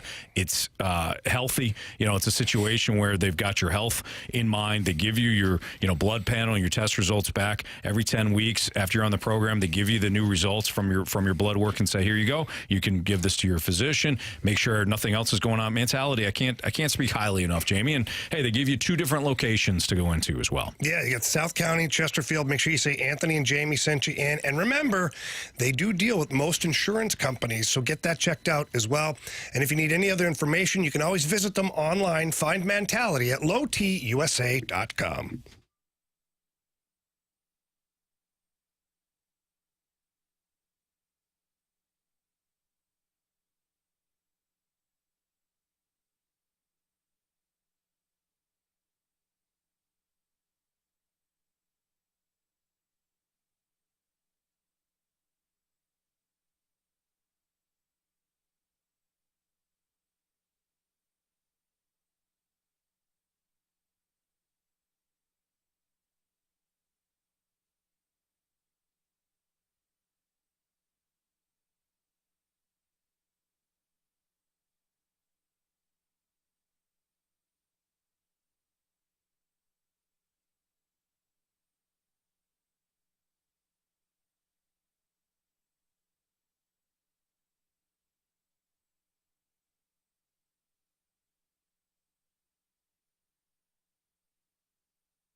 Miles in on 101 ESPN. Jamie Rivers, Carey Davis. Jamie just busted into a dance groove there. He's excited for the lineup game. Carey liked it. I'm sure a lot of people enjoyed it for the What are aircraft those service. dollar bills in there for? Well, keep going. Your hands are cold. You'll be all right. Air Alliance Team YouTube channel. Snake Pit, alive and well. Shout out to the Snake Pit. We love you guys and gals. We love everybody in there. Yep. We just love listeners. We do, Anthony. They're great. Including one. Apparently one is going to take us to the woodshed. Mike Ryder said that there's a mic drop that we're going to play in this upcoming segment. Not this one, but the next one. Apparently, somebody taking us to tasks. Wow. I don't know about you guys. Excited. Does it make me kind of a psychopath to get? I'm excited to hear them criticize us. Anthony, I don't know if you know this about me. I don't mind confrontation. Yeah, I don't. I've read that. I think you embrace it. If I know you, like I think I know, you've been known to search for it. Yeah, every now and then. Every once in a while. Things that go on in my head, Carey. Does make you feel better sometimes. It sure does. It sure does. All right, let's I'm play. Excited either way. Hey, let's play this lineup game, okay? Cardinals got a big game tonight. Do they? Yeah, oh yeah. Actually, it's a big game for the Padres. Dylan Cease is pitching. Okay, let's go. Correct. on the bump. Yeah, but you counter with Miles Michaelis, so. Oh, well, look, this is a game for all games then. Oh, boy. All right. I'm going to change it up. Show us. I'm you going want to to do change it? Yeah. You think that matters? Yep. Do you? Yeah, we all have our You know guys. what? I think you go ahead. We do. We go crazy today. All right, go ahead. It's a scramble. You take my guy. I'll take your guy. Show us. Mason, win. I'm watching the Futures game, Look at and that. this thing's all over. It's going to be Instagram. totally different This guy tonight. threw a ball 100 across the. That's awesome, but how many throwing errors does he have? Shut up. All right, so we have our shortstop. Show us that big burly guy. Yeah, look at Carey's getting it. Wow. Kind of close my eyes and did what I wanted to do. Bully to the rescue! All right, so what do you guys think he's playing? Left field, Who knows? DH? I don't know. We don't know. I don't know. That's too early. Yeah. Oh, okay. Sorry, guys. Okay. I'm sorry I opened my mouth. My bad. I just on don't that. know where he's playing. He might be at first base for all I know. Okay. Hopefully. Oh, wow. You don't like the first baseman? Let Jamie talk. Who's batting third? Well, yesterday it was Nolan. Nolan Arenado. Oh, go ahead. Show. That's your guy. So somebody else has to do it. You want me to do it? You do it. Show us Nolan Arenado. No. All right. He's got a day off. No. Lars, Donnie. I'm Herrera? lost. No, There's got to be a. Well, this is a left-handed. Oh, wait. You got to be righty. He's got to be righty. Yeah. Okay, so we know it's not Von Donovan. Herrera. It's not Newt Herrera. Von Herrera. He is right-handed. That's the only thing that he needs to be, and a baseball player on the roster in order to Tommy hit third. Pham, guys? Who's pitching? Dylan Cease. He's a righty, is he? Yes. Okay. It won't be Tommy Nope. Pham then. He only plays against lefties. Yeah. Right. Because he can only hit left-handed pitching. Carey, I like your idea. Go ahead. Go for it. Show us a Von Herrera. Sorry, guys. I'm over. Is there a guy that got stabbed? He's no, because But I he just- only plays against left-handed. We know, got the Carey. recipe. You But he's a right-handed bat. Well, and you All got right, what Jamie in about front of him. I can't help the you. only other righty, well, except for Goldschmidt, would be Lucan Baker. Oh, there you go. Do that. If we know it's a righty. I like hear me out. I liked doubling down with two big old country boys. Back to Burleson, back. then Baker. The killer bees. That's what we're going to call them. No. those guys. They had a couple of guys that were like, I got an Hall idea. of Famers. Let's call them the Killer Bees. All right. Show us Lucan Baker. He's an inspirational baker. Inspirational baker. It's funny we all paused too because we didn't know if Marsh was messing with I've us. never heard his. His first time. He's playing first base, I think. Where's DHing? Who knows? Who knows? Who really knows? All right, so this has got to be a left-hander. Newt, Donovan, Carpenter. I don't like the last option. Newt or It's Donovan? It's Donovan. Here's the Donnie is fine. Donnie's bat. He's a cleanup hitter. All right. I love how sarcastic you are. You got a You leadoff say guy it. batting cleanup. You do it since you're so frustrated. Go ahead. Show us Donnie Boy. Donnie. There it is. This headband's pretty cool. This is awesome. So this is All a right, righty. this is a righty. This is Herrera. No, this is no, Arenado. my bad. Yeah. Arenado, my bad. Go ahead. Show us Nolan Arenado. What a shame. Oh, so he's out. Show us Ivan Herrera. I'm just going to say this right now. I think Ivan Herrera is going to hit a home run right here. Oh. Marsh just literally called that at Ballpark Village. had a vision. All right, so left-handers. We got Newt. Go ahead. Newt, there it is. Show us the Newt. There it is, baby. What makes you think she's a witch? Well, she turned me into a newt. A newt. So Got better. it's I don't got know who's playing where. it's got to be Goldie. Goldie, if he's right-handed hitter. Yeah. Burley in outfield. Baker Baker's is- going to be DH. Baker's DH. You're out. You're not rolling him out into the field. No. All right. AB. So AB's in left. And who's going to play third base, though? Hold up. That's going to be Fermin. Yeah, Fermin's gonna. Yeah, he's. All right. So is this Goldie? This is.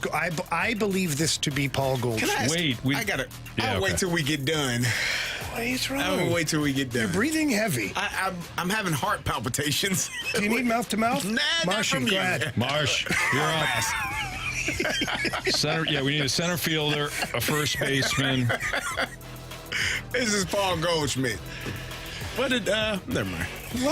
And a third baseman. Yeah, go What ahead. do you want to ask me? I was gonna ask you something. Never mind. Show us Paul Goldschmidt. Gold. There it is. Rich with gold. Gold! All right. So then, I know he's at first base. is this? This is Fermin. But then that'd be righty, isn't it? And then Victor Scott. I think the only thing that he does is that he keeps top. he keeps like Scott ninth. Yeah. Because I think this is your guy, Freddie Fermin. Freddie Fermin. Yeah. Show us Kansas City's backup catcher, Freddie Fermin. I'll be back. It's a Ferminator. And then this will be our guy, Victor Scott. Victor Scott, who had a hell of a catch Yeah, he in did. center field. He's playing better, man. It's going to be really tough for the Cardinals to figure out whether they go with Siani or Scott. No, Yeah. won't. They'll figure it out. They always do. Really?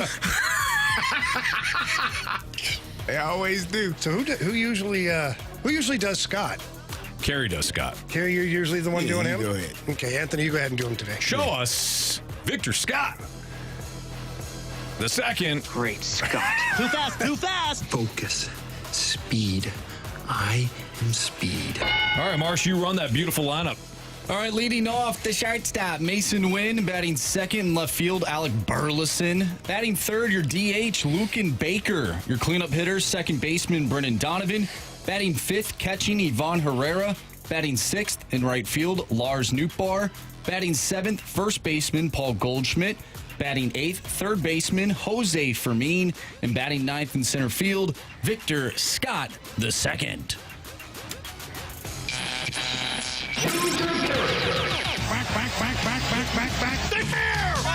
Go fair, go foul. I don't believe what I just saw. Home run. All righty, go ahead, It's me. Jamie. All right, so, wow. Don't see a lot of possibilities. Oh, you loaded. Oh, really? With Dylan Cease on the bump for the Padres. Although Burley was barreling the ball pretty good last night, I will go with Alec Burleson. Marsh. I'm going to take Lucan Baker today. That's a good call. What is he? He's a DH. He's got. Oh, that's a good question. Oh, Since Baker? he's in the lineup, I think he's a two-pointer. I would say two as well. Okay. I mean, he's a home run hitter, so you think, oh, he's a 1 point, but he's really not. Yeah, he's I not a wouldn't- major league. I would say either 3 or 2. I'd I would say say two. All right. Because we put Herrera in the 2 category. Yeah. Fair. All right. Gary? Give me Matt Carpenter off the bench. Oh, wow. Done it before. Give me He has. Nolan Arenado. He ain't coming off the bench. He Off the ain't coming bench. off the Wow, bench. good. That's a tough one. I would have went with Tommy Pham before I don't that. care. I know you don't care. I got 9 points. I got It's a over. question. I have a question. I have a question, please. Is this the best lineup they can try out there? No, not even close. I don't know. Second question. So, no, you don't know, Marshy, There's no way it's the best lineup. Is this their best lineup? that they can put out there? I honestly, I have no idea what So their best you don't lineup know. You looks don't like. know. I say no. It's a lineup. It is lineup. I'm with Marsh on this I'm one. not going to lie. I like seeing This Luke and lineup Baker qualifies. starting. I like seeing Luke and Baker in the lineup and not just pinch hitting. Is this a team that's trying down the stretch to make it to the playoffs? I don't know. Okay, well then I guess I don't have any questions. No more questions. Yeah. No more questions? No more questions. The prosecution no more. rests? I rest my case. Prosecution rests. Okay. Mike Ryder, one of our fantastic bosses around here. He came in, he said, hey, guys, I just letting you know there's a mic drop waiting for you. Somebody not too happy. Well, actually just said somebody called you guys something. Mm-hmm. So we're going to play that. We haven't heard it, and we're all excited for it. So we'll get to that mic drop next, and we'll react to it probably well. That's next on 101 ESPN.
101 ESPN Sports Center.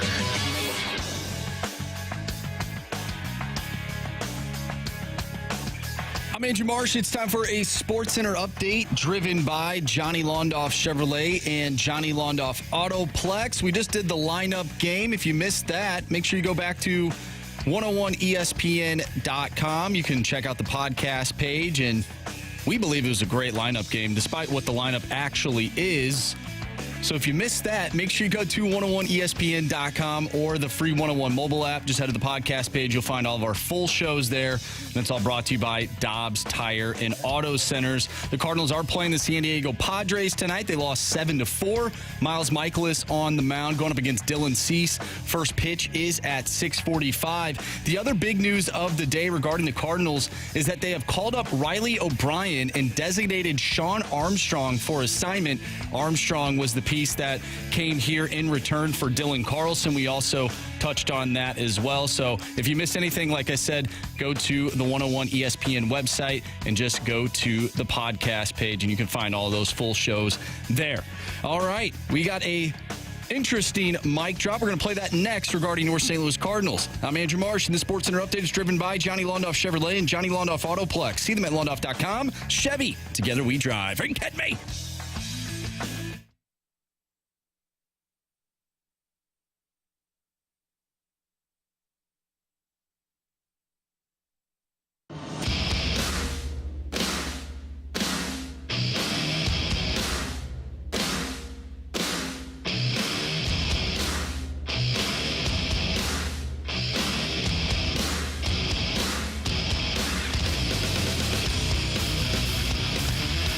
So our guy Mike Ryder came into the studio right before we played the lineup game and said, hey, left you guys a mic drop. KC, kind of took you guys to task a little bit. I don't know if I've overhyped it to this point because we haven't heard it. So KC, mic drop on the Cardinals, but apparently called us selfish too. So I'm kind of excited. Probably not wrong. Let's hear it from KC. Hey, this is KC. Just want to say you guys are a little selfish. This has been a proud organization for a long time. Even the Rome Empire fell to its knees at one point. The Cardinals are not going to be winners all the time. There's other organizations who don't win ever. I'll still take our history over San Diego any time. So right now we're going through a bad time. One of these days we'll come back up, but just have to face it. Other teams right now are doing what we did at one time. We're very good teams, organizations. We're not there right now, so we have to just take our wounds, lick them, move on, and build up and become great players and great managers at one time again. But right now, we just have to suck it in. All right. Great job, fellas. God bless. Enjoy the show always. You make my day. All right. Well, Casey. KC was thank you. Very pleasant. That was a sandwich. Yeah, a little bit. A little bit of an open face, but he was genuine about his sandwich. I agree. So, first of all, thank you Thanks, for the Casey. mic drop, and God bless you too. Thank you for listening. Here's where I'll just push back a little bit on this. Is it your own owner fired a great player in Mike Matheny and a manager that had got the team to the World Series because it was unacceptable to be 500. Those aren't my words. That is the top of the food chain said it's unacceptable for the St. Louis Cardinals to be a 500 team. Since that moment, he's made some other decisions. Mike Shildt had a pretty good record, but since firing Mike Shildt, whatever the reasons were, the team has not been fantastic. And so are we selfish because we want to have a team that wins? Yeah, but we didn't set the expectations. The owner fired a manager because the expectations were 500 isn't good enough. Mm-hmm. So therefore the owner told the fan base, don't you dare settle for 500. Don't you dare settle for mediocrity because I'm not. I'm firing a man who's a really good guy. I'm firing him because I cannot stand being average. So that's the precedent that was set. So now we're sitting here watching a baseball team that is nothing but average. And so if our expectations are now maybe too big, well, the owner set the bar. So that's where I'm at with it. Kyle brings up a good point. Kyle in the snake pit, he goes, great job, fellas, and God bless, has really taken them to task. He's right. You know, when you say, like, God bless him, and then you always say something. Yeah, but then you always say something that is, like, kind of a crap sandwich. Yeah. Well, you know. I didn't feel that way with Casey. No, Casey was very nice. I was ready to fire back, man. Mike Ryder, you set the table one way. I was ready to go. And then listening to Casey, I was like, I don't want to be mean to this guy. You were referring to Mike Matheny, correct? I was, yes. But there was another manager that came about after. Yep. He won 90 games twice. And one year was a COVID year, so they didn't have 90 games to play. But he got fired, too. So, I mean, the Roman Empire that Casey spoke about fell. It never came back. It hasn't been. Carey, can I address that? Yeah, because I kind of felt like, is that a good thing? Well, here's the thing. Casey does bring an interesting point up. The Roman Empire. You know how much I love the Romans and the Roman times. Here's some reasons that I goggled why the Roman Empire fell. Invasion by barbarian tribes. Now, I don't think that this one has applied to the Cardinals yet. We'll keep our eyes out. Economic troubles. Check. The pandemic. The rise of Eastern Empire. The rise of the Eastern Empire. I mean, the Phillies, the Mets, the Braves. The Braves, technically Southern, but also in the East Coast. It is East. It is East. The Eastern time zone. Rise of the Eastern Empire. All right. Over expansion. Hello, Ballpark Village and the surrounding condos and apartments. Government corruption. Oh, I'm not going there. Thank you, Jamie. Let's just stay in our lane here for a minute. The arrival of the Huns and the migration of the barbarian tribes. Again, not yet. But who's to say? Yeah, the loss of traditional values. Oh, the Cardinal way. Gone. You know what? You know what I mean? I mean, Casey said it. I just decided to run with it here and did a little homework on this. I am not liking this at all.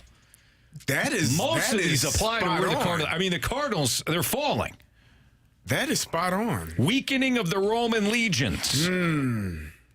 I don't know what that means, but there's been a weakening of something at Ballpark Village. It means less talent. But there you go. That is, you know what? That's kind of scary. Here we go. First line on this. Speaking of the weakening, right? For most of its history, Rome's military was the envy of the ancient world. Were the Cardinals not the envy of the National League for a very long time? Model franchise, Anthony. Weakening. Yeah. Just saying. Whew, man, I have to rethink a whole lot of things in life now. Yes, you do. I am yes, you do. afraid. Because you're afraid of the truth. I'm afraid Can't of handle the truth. Clearly, what is about to be? What's coming? We just told you. No, but what happened next with the Roman Empire? How did they rebuild it? One brick at a time. That seems long and painful. Next 30 years, Cardinals will be fine. How about you send in your sports six-pack questions next? 314-399-9646. That's the Air Comfort Service text line. And we'll do our sports six-pack next. Are you not entertained? Are you not entertained?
question. It's time for the Fast Lane to answer your sports questions. I want to ask you a bunch of questions, and I want to have them answered immediately. Asking me all these weird questions. Answer the question. Answer the question. Answer me! The Sports Six-Pack is now.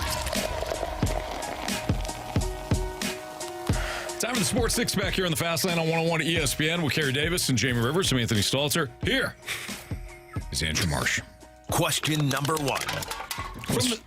I'm sorry, Marsh. Real quick, I apologize. I cut you off. I don't know what he saw. Jamie? Thanks, Dad, chiming in. Says, history may not repeat itself, but it does rhyme. Going back to the beginning of the show. Yeah, absolutely. The only thing that matters.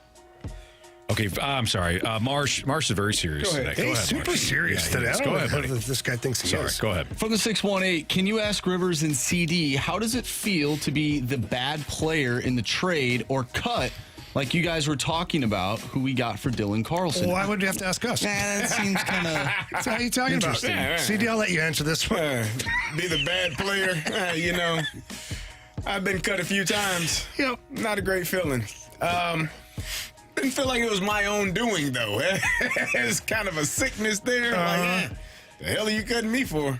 You idiot. I think whenever you're released, sent down, cut, traded, there is a feeling of, well, what do I need to do to be better, or what can I do to be better, or, you know what, hell, get me the hell out of this place because they don't know what they're doing. There are a lot of thoughts that go into it.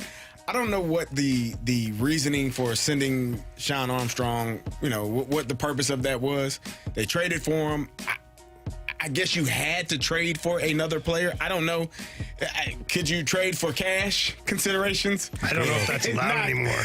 Not gotten a player in return. Yeah. I don't know. It is a bad look for the Cardinals, right? It's not ideal. You trade away a player who you thought had so much potential for a player. You're like, okay, we got him back. We got something in return. And then you say, we don't even want that guy. Who would have been fine. He's pitching just fine, by the way. I don't know what this team is doing. It's almost, you know what? Anthony said something earlier. Like, if they're trolling us, this is a hell of a job. Yeah. And then you get the lineup, and then I ask you all, is this the best lineup? Anthony and Marcia say, I don't know. You say flat out, no. No. I don't know, man. I don't know. Well, I'll go back to the beginning of the question. It hurts. If you're like, when I got traded, I never felt like really hurt about it. I always thought, well, that team's a bunch of idiots. Let's go on to the team that likes me. And that's just the way I spun it, whether I was right or wrong. But when you get like waived or you get released and things like that, like it stings. Like, it stings, but then you have to have the memory of a goldfish. You have to move on to the next day. You're putting on a new uniform. You're doing something, like it's got to be gone. What was the hardest thing for you to hear? Did a GM or a player personnel or anybody tell you something about you specifically? Because I got one. I'm a second baseman. Well, that hurt, yeah. I got told in New York that I thought I was better than I was. Ooh, wow. Yeah, Mike Milbury's a well-known piece of crap. And I'm not the only one. You can Google up a lot of people think he's a piece of crap. And it was a negotiation tactic for him. It was like the end of the season. And I just finished my best season in the NHL. I'd like 17 points, second most time played on the defense corps, all this stuff. Like, second in hits in the NHL that year. Like, it was a really good year for me. And so he's like, hey, Jamie, I see as a depth guy here. And I was like, I think I can be a top 4 guy. He goes, well, I don't think you're not as good as you think you are. Oh. And I was like, okay, Mike. I'm sorry, I didn't realize I was back in Detroit. Like, yeah, right. For the Wings. We just finished like second last in the NHL that year. So that one stung. And then this wasn't what anybody said to me, but the circumstances really hurt because it just got to me. Was my second time here with the Blues in 06-07. We didn't have a great team. The crowd was half empty, whatnot. And I knew when I signed here, I was a depth piece. Like, John Davidson was very honest about, like, hey, look, we got some injuries, you're going to have guys. But then I started outplaying, I guess, call it my competition. And then when it got so bad to where they knew the team wasn't really going to be a playoff team, then they waived me. And we're like, well, we're waving you, and I was like, I remember looking at Andy Murray. He was a coach. I'm like, there's no way I'm your worst defenseman. Like, right. He's like, no, you're not. He says, but we got to get young guys up here. And he says, right now you're on a 1-year deal, and your contract's to one that's going to go. And that just pissed me off because I wanted to lose my crap and flip the desk and be like, this is why we suck. This is why we're not playing good, is because we're not playing the best guys who want it the most. We're just letting it go. But now, as I look back now, they had to develop young guys. They had to get other guys. They had to move the ball forward. Yeah. And the old guys are the ones that suffered. And so those two things were the ones that got me the most. Les Snead took me into the Falcons were letting me go after I played there my rookie year, my second year. He took me into a room that was literally the size of a phone booth. There's no way to get out if I really didn't want him to. But he said, you're not big enough to be a fullback. You're not fast enough to be a tailback. I'm like, oh, well, what am I? I'm just a guy? I am big enough to kick your ass. I am big enough to not let you out of this room if I don't want to. But that stuff with me, I'm like, yeah, I actually am fast enough to do that. And I am big enough, strong enough to do the other. But, okay. I was like, I guess I'll show you eventually. It's hard, too, because your ego gets... You both won Super Bowls. Yeah. Your ego gets bruised. Yes, it did. Yeah. Because it's not like you getting fired at your job. It is. No, but hear me out. It is getting fired. It is. But Carey, nobody's opening up ESPN or the newspaper. Nobody's doing that and seeing that Bob over at the bank lost his teller's job. True.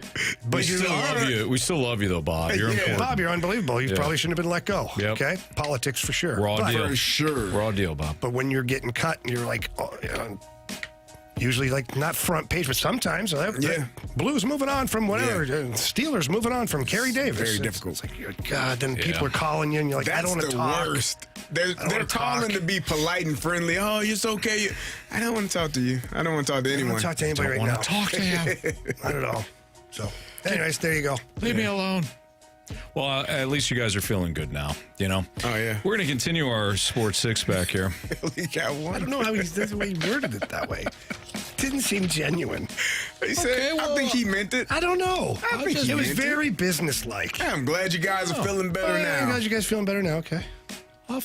By the way, see, he's rolling into something else. No, I'm not. He's going to. He wants to go to the other 5 questions because he's only got one. He's going to go to a live read. Watch this. He's going to blend this in.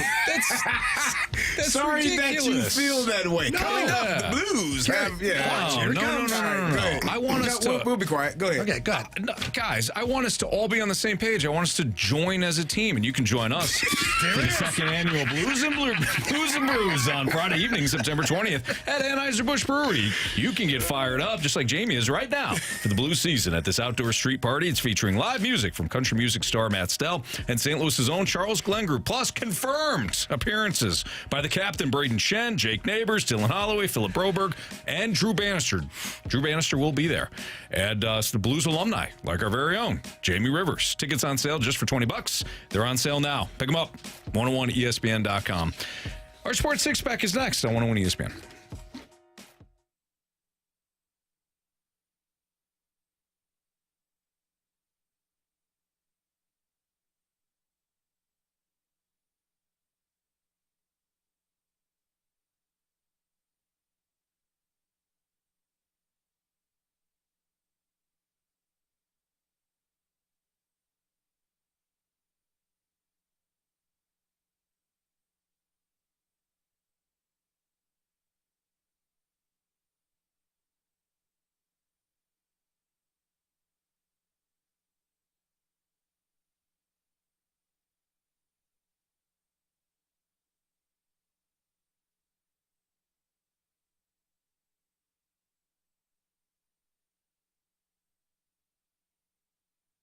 Hey, you're running out of time right now to get down to Auto Centers Nissan out in Herculaneum. They've got their summer heat wave sale. It's going on throughout the month of August, but it is ending at the end of the month. We're talking about select new Nissans with rates as low as 0% APR and for terms as long as 84 months all month long. But I say that as an all month. It's August 27th. You got to get down there. You can save big on select new Nissans with thousands in Nissan bonus cash and dealer discounts. It's their lowest prices of 2024. Qualified buyers can take advantage of no money down, plus take a break from their car payment for up to 3 months. It's short drive up I-55, depending where you are, of course. And they have all kinds of other dealer incentives. In fact, first-time buyers or those with any sort of credit challenges, you've got options when it comes to financing. With over 700 vehicles all in one location out in Herculaneum, you're bound to find the perfect car that fits your lifestyle and your budget at Auto Centers Nissan Herculaneum. As always, 30-day new car return promise. If you're not completely satisfied with your vehicle within 30 days, bring it back and they'll refund your money. Complimentary lifetime warranty on new Nissans and eligible used vehicles. Complimentary one-year maintenance on new Nissan purchases. Tell them Stalter sent you. It's Auto Centers Nissan.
It's time for the Fast Lane to answer your sports questions. I want to ask you a bunch of questions, and I want to have them answered immediately. Asking me all these weird questions. Answer the question. Answer the question. Answer me! The Sports Six-Pack is now.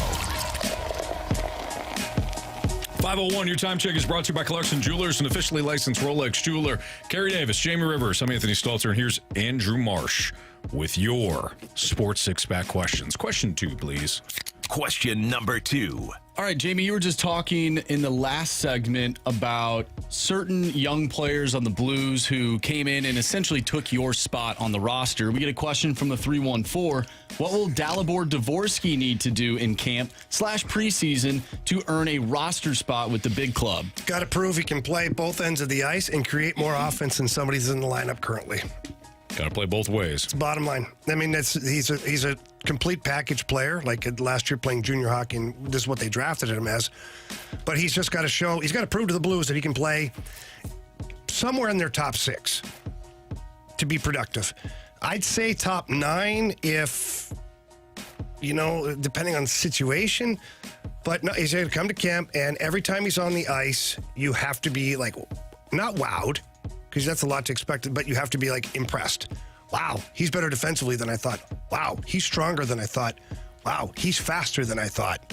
Man, he creates a lot of opportunities. Whew, he sees the ice really well. Like when these things continuously happen, every inter-squad game, every preseason game, that's where the player's stock, so to say, starts to create some momentum, and the team starts to believe that he can actually play right now.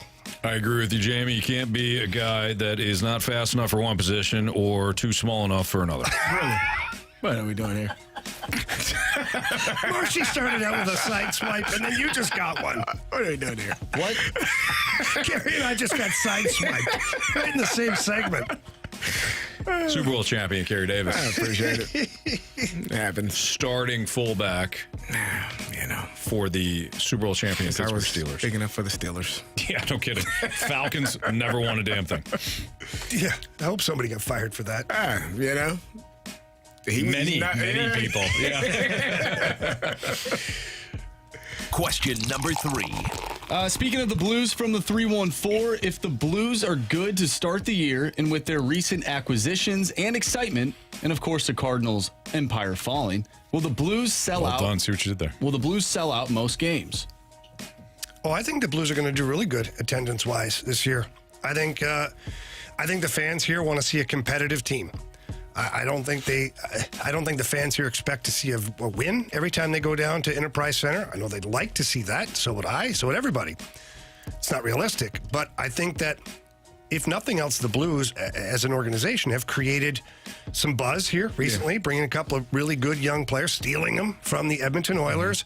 And then they're going to have their own young players that are exciting as well. They're also, they've got Binnington, and they've got a lot of things to look forward to. And I think that if the Blues are competitive, that they work hard, that they play that blue-collar style, I think they'll sell, people will go to the games. People will show up, right? They will. And they want to see, you just want to see people competing, giving their best. You're not going, you won't win every game. That's not the expectation. But just guys out there giving their all, competing, working their butt off. If you get beat by a better team, it happens sometimes. But showing up every single game. Amen. Question number 4. This is from the Water Boy. Yesterday we talked about which city was a dynasty, but which city is the opposite of a dynasty? What city has all or most of their teams in a collapse? Oh, Oakland. Yeah, Oakland's just losing teams. Flat out.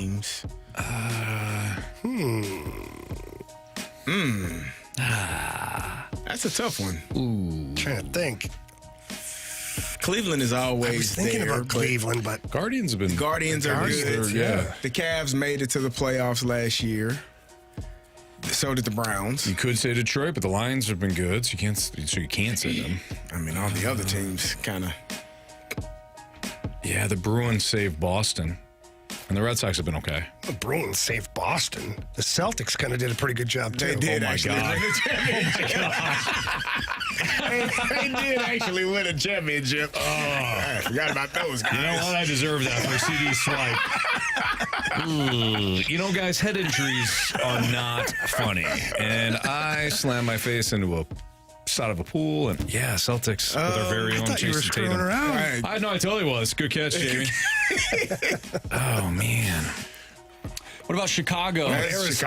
Chicago Well, I guess the Blackhawks Diamondbacks. stink. Yeah. The Bulls stink. The Bears have stunk. The Bears have stunk. Cubs, the White Sox. White Sox. We found our factory of sadness. Marsh, nice job. Yeah. Really good pick. Yeah, Chicago's a good one. Let's say Arizona, but the Diamondbacks are pretty good. Yep. Can Arizona Washington literally lost a team. What about Yes. Anaheim. Oh yeah, Anaheim. Washington. You got the Commanders. The Wizards are terrible. Capitals made the playoffs, Capitals though. are fine. Fine. Maybe that's We still got our Chicago's. Marshy's right though with Anaheim. Anaheim? The Ducks and the Angels stink. Yeah. Do they have enough teams to? I don't think It's the only teams they have, Carey. So What do you want me to do? Jamie, now say St. Louis. I was just going to say, should we address the elephant in the room? Hey, teams. We don't have a football team or a basketball just said team. Anaheim. We are not a successful football team. Anthony, you all said Anaheim. bite your damn tongue. You said Anaheim. I'm with Carey And I on this asked, one. Do they have enough teams? And you said they got more than. So St. Louis is not on the list? No, they got the Battlehawks. What, Carey? Let's talk about the four Who major fell short, sports. They unfortunately. did. Anthony didn't even get to call his damn play. Thank you. Yeah, but we have city. Oh, never mind. Hey, they've been drawing pictures on the pitch. Not in attendance. Yes, they have. Hey, attendance has been good. Yeah. The attendance is good. They have been drawing. Attendance You and ever talk to somebody that are like, hey, have you gone to a city game yet? They're like, no, I haven't gone. Oh my God, the environment's unbelievable. It was every single time. It was. I just haven't heard them talk about the team. Anthony, sorry. We don't need people tweeting stuff. Come on. I'm sorry. I went to a game. They unfortunately. And how was it? They lost in penalty kicks. But how was it? All right, the environment was amazing. DJ on point. Food was amazing. There you go. You can get free refills on your drinks. What? Can you? Yeah. Nice. Alcohol? Nah, I don't think so. That's a refill. I had the I'm children bringing my with me. lawyer to the game. I had the children with me. No. Hi, this is my lawyer. He'll handle everything else. You didn't specify only soda. Well, they got the machine. You go get it out the machine. Oh, yeah. No, that's not fun. Are you gonna do it yourself? Yeah, you do it yourself. Yeah. It's okay though. Then I expect to be paid for it at that point. Oh, Jamie, I got a cousin in New York that anytime he goes to like a store and then he's got to do the thing, he'll go up to a manager and he'll be like, "Hey, where's my employee discount?" And they'll be like, "What?" He'll be like, "Well, I figured I just rang my own stuff. I should get an employee discount since I've been working today." Yeah, that's great. And this cousin is he would do it too. He's not one of those guys that would say it and then not do it. He would do it every time. Is he from New York? Yep. That makes sense. Question number 5. I guess we're all getting it tonight, huh? You're not from New York. Yes, he is. Where his parents live right now? He's from New York. Florida. Florida? Where were they born? Yeah, New York. Where was I born? Who knows? Atlanta. Sure. New York, San Jose. You just appeared. Detroit. I did.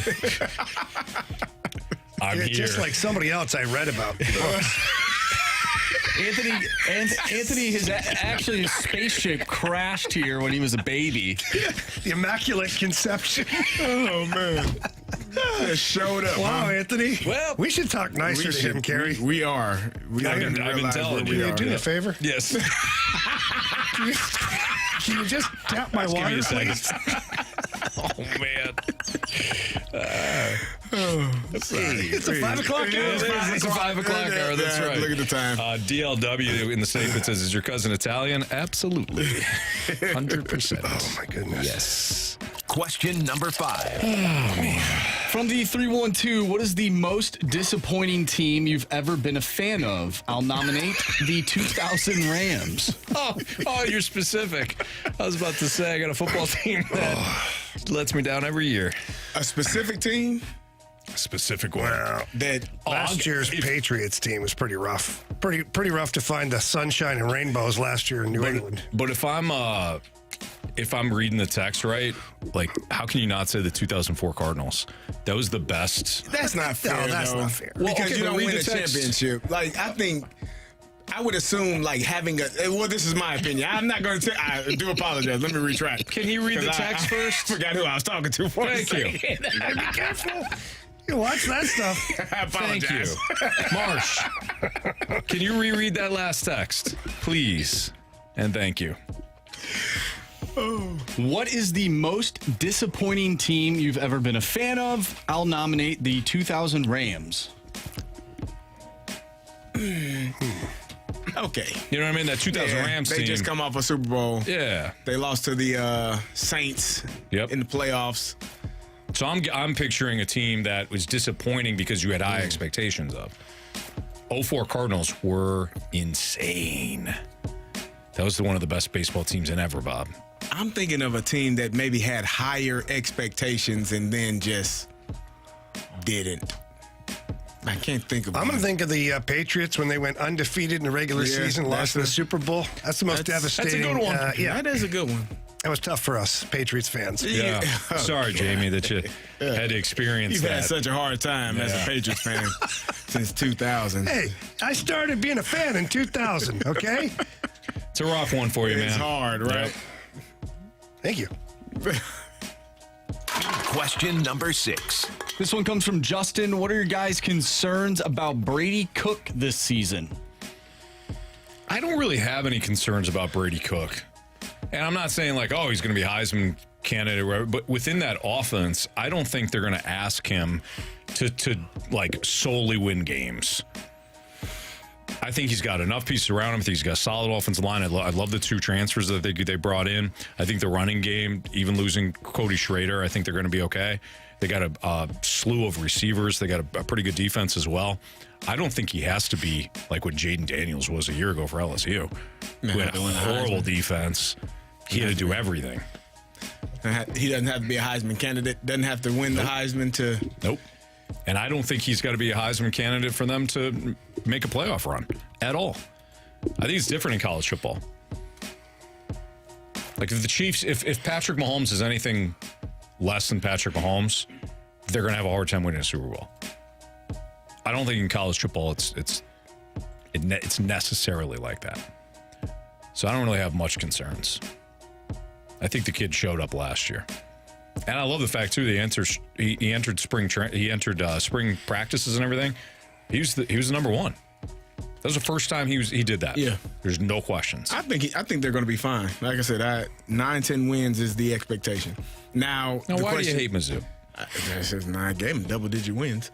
Now the question is, can they live up to those standards? Like when you have the expectations, it's harder to be. It's a lot easier when you fly under the radar. And I think when you have those expectations and people start believing in you, not just, obviously the team, they believe in themselves, but people start putting that pressure and that thought process on you. It makes it a little bit difficult. So are they able to manage and maintain those expectations week in and week out? Because they are and should be favored in most of the games that they play. Because they were a really good team last year with a lot of people returning. Now go out there and do it again. That's the hard part that people don't like. Your reward for being so good last year, nobody cares. Do it again. And it's like, oh, okay. So okay, well, I try. I do the best I can. Thank you. Yeah. So I think they'll be okay though. All right. It's Fastlane on 101 ESPN. Mike Shildt spoke to the media before last night's game. And you'll hear from him. Plus, we'll continue to bag on the Cardinals, considering they don't make any good moves ever.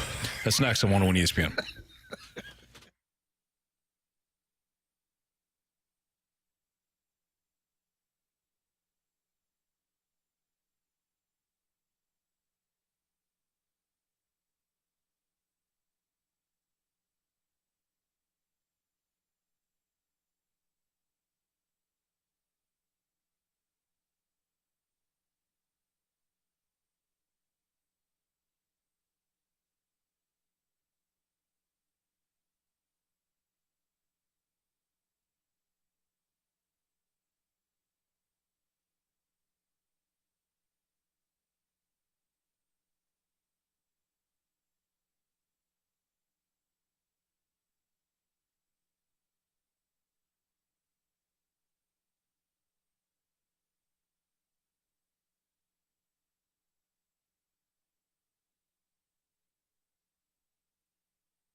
Guys, I'm under the impression that they extended Ollie this past offseason after the worst season in a generation to give him the benefit of the doubt when playing young players. Now, he's done everything but. This just goes to show you how this team has absolutely no plan. It's terrible. That was Lloyd leaving us a mic drop. Jamie, you just sent her something on Twitter. The answer. We're having a bad day. Well, hold on here. The answers to the Cardinals' problem when it comes to anything, they've been right in front of us the entire time. Been right in front of them. Who did the Red Sox just call up? Breaking news. Well, an hour ago. The Red Sox are calling up 44-year-old Rich Hill to their MLB roster. Could have had him. Could have had him, Cardinals. Clearly not searching hard enough. Hey, it would have required them to get off their dead asses and actually do something. Rich Hill could have been a Cardinal. I think he still might be, Anthony. Hear me out. Okay. So Rich Hill's part of the Red Sox organization, which means he's under contract with the Red Sox. Absolutely, yeah. It's past the trade deadline. Yes, you can't acquire Rich Hill anymore via trade. True. But if they call him up, then they can DFA him. Mm-hmm. And then you can go get him. I mean, Kyle Bloom was there in Boston. Then you can go get him. So I think there's a connection there. Yeah. He'd look good. He'd look good in a Cardinal. Well, really, all he has to say is, I want to be a Cardinal.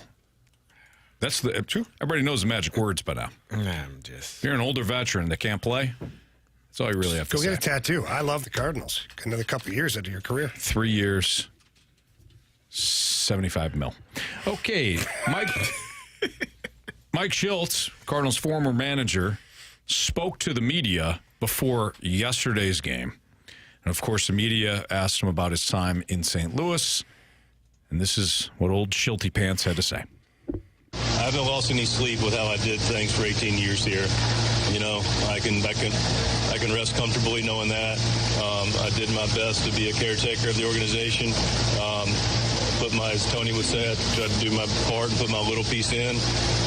As I got more opportunities, the piece became a little bit bigger, but I always wanted to do the very best I could and had a pure heart for making sure this organization move forward. Hard to say there's one memory. There's a lot of them. There's definitely memories taking place. But again, there's a time and place for those memories, and I'm trying to compartmentalize those and, have a smile on my face, which I have, with those memories and my time here. Okay, now the fast lane, we get a little nutty in the 5 o'clock hour. And look, we do go to the line. But I do want to apologize on behalf of the fast lane. We didn't listen to that audio before Shildt started talking. And we do apologize. If you have kids in the vehicle, tougher conversation tonight talking about Shilty's piece. But we know that you're good parents and you'll He's not wrong. Nope. He's not. He's not wrong. A little piece in and became bigger. Mm-hmm. There you go. The longer you stay around. Mm-hmm. Yep. Okay. Carey, your thoughts. Well, I think what you heard is a man that is, proud of what he did his time here. Really? He didn't have any regrets. When you leave a place, you want to make sure you leave it with no regrets, no bad feelings. He doesn't feel, in my opinion, how that sounded, didn't feel bad about his time here. What he did, it didn't end how he felt it should, probably. I mean, nobody wants to be fired, especially if you win 90 games, right? Playoffs. And make the playoffs. Do you think you should be fired? Probably not.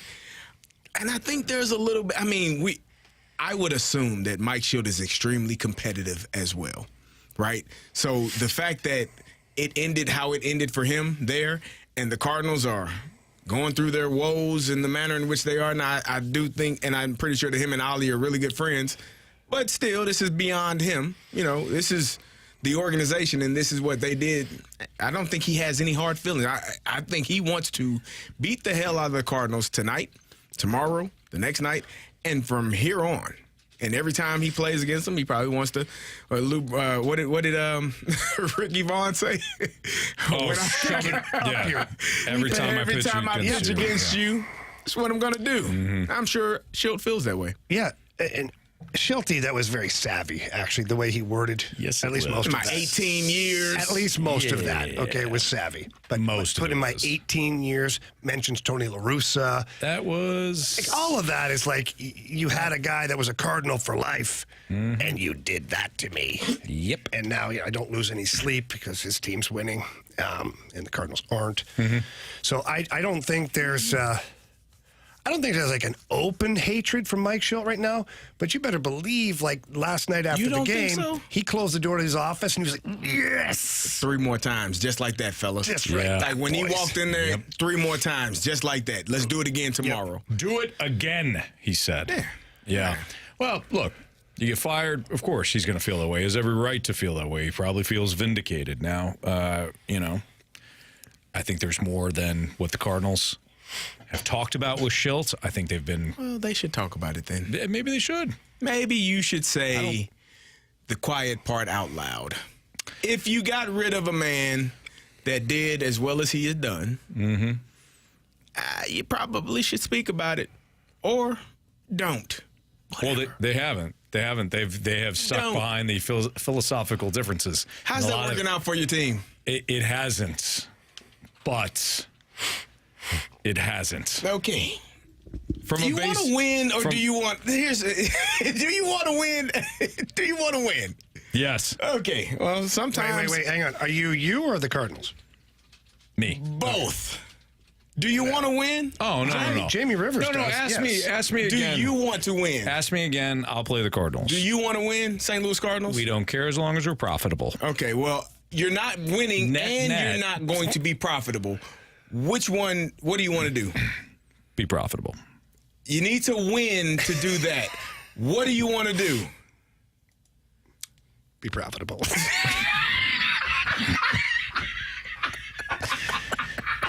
Jamie, please don't speak for us upon the St. Louis Cardinals organization. Be profitable. Or you're And not we have going shown to do that we can still if be you don't profitable. win. No, you haven't. You're going to see when you open these books at the end of the year, and you've been watching. We got Shilt's book. No, not that book. That book is gone. That was the last copy. Do you guys remember the story of Albert Bell when he was using a corked bat and one of the team employees or a former teammate crawled through the ducts in one of the clubhouses to drop down to get the bat before Major League Baseball tested it? Really? It is a true story. Oh, yes. my goodness. Somebody in the Cardinals someone in the Cardinals organization Needs right to now go. needs to climb through the ducts. Here's the problem. To San Diego's the clubhouse or his office, get the book back. There's a problem with that. And then take it back. He has that book in his back pocket at all times. Oh, we got to knock him out then. It reminded me of when Biff had the sports almanac in Back to the Future, and they had to get that away from him. It also reminds me of Pirates of the Caribbean, Dead Man's Chest. Yes. When, nice Will Turner, right? He's on. Oh yeah, he's nice on Will Turner. the what's that? The Flying Dutchman. Yes. He's playing that game. I don't know what the game's called. Yeah, it's like a dice game. Just a dice game. He didn't want to win the dice game. He just wanted to know where that key was. Right. And all those little tentacles going on. Yes. So he could then later go steal it and put like a little cloth in there. And then he wound up being the captain of the Flying Dutchman. Yeah. So we should write another book, basically everything the Cardinals are doing now, and switch it. But we got to Or make put it that look book. really beat up and old. We do. Yeah. You got to have it look just like that book. Marsh, this level of thinking out of you needs to get you hired by the St. Louis Cardinals. No, I I like my spot here. The green notebook good. and the water boy. The green playbook. Thank you, 636. That's good, too. All right, we got Beat the Streak and biggest question of the day next on 101 ESPN.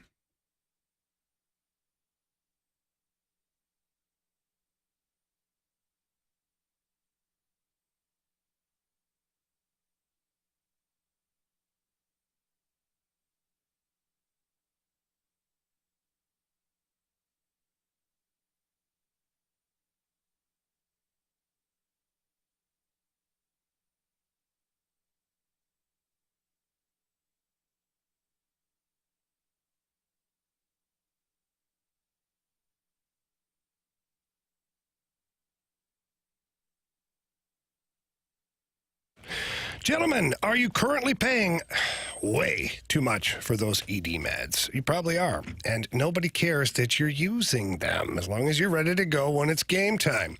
The Medicine Shop cares, though. The Medicine Shop in St. Charles, they are your destination for cheap ED meds. They've got a generic called Sildenafil for less than $2 a pill, prescription required, of course. They also have an amazing program to where if you cannot get to the pharmacy to pick up your meds on a regular basis, or for me, my daughter's a type 1 diabetic. We have lots of supplies that we get. Sometimes it's hard to get there. The Medicine Shop in St. Charles, they bring it to you, to your home or your workplace. They offer free discreet shipping and delivery, again, to your home or your workplace. It is a fantastic program, which is why you should stop by the pharmacy and ask them about it. And any other questions that you have while you're there. My pharmacy family over at the Medicine Shop, they're going to take excellent care of you. Anytime you go see them or call them, they are the best in the business. So please, again, go visit them. If not, visit them online at stcharles.medicineshop.com. That's stcharles.medicineshop.com.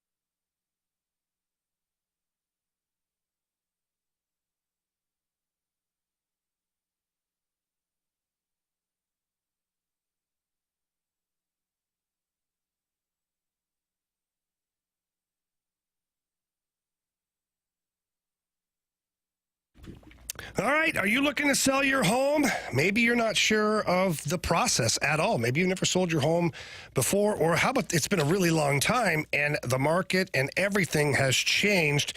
This is why you need to call my friend Gloria Liu with Your Home Sold Guaranteed Realty. First of all, Gloria Liu has been in the business for over 20 years. She's got a database with thousands of buyers that are ready, willing, and able to purchase your home. How does that help you? Let me tell you. That means a lot more traffic to your listing, people that are going to be maybe more showings, but then multiple offers, especially in today's market. You got a good house for sale, people are going to make an offer on it, and hopefully that means more money for you. And Gloria, too, she's great at figuring out the exact price you should be asking for your home. She will sit down with you, discuss the listing price, and then she will sell your home for said price, or she buys it herself and she executes all of that in handwriting. So please give her a call. Her number is 314-325-6888. Again, that's 314-325-6888. Or you can always visit GloriaHasTheBuyers.com. And again, Gloria and the seller must agree upon the sales price and possession date.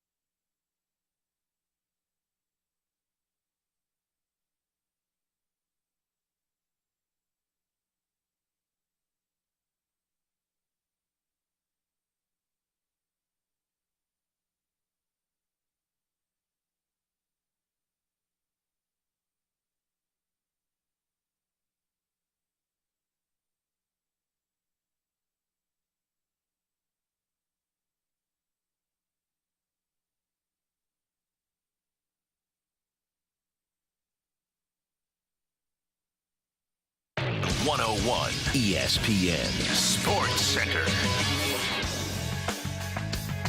I'm Andrew Marsh. It's time for a Sports Center update brought to you by Saliga Heating and Cooling. The Cardinals take on the San Diego Padres tonight after losing 7-4 last night. Miles Michaelis on the mound going up against Dylan Cease. First pitch is at 6:45. Sean Armstrong, who was acquired in the deal for Dylan Carlson from Tampa Bay. He has been DFA'd. We talked about that earlier today. If you missed that, make sure you go to 101ESPN.com or check out the free 101 mobile app. You'll find all of our full shows there, and it's all brought to you by Dobbs Tire and Auto Centers. This Sports Center update is brought to you by Saliga Heating and Cooling, an independent American Standard heating and air conditioning dealer.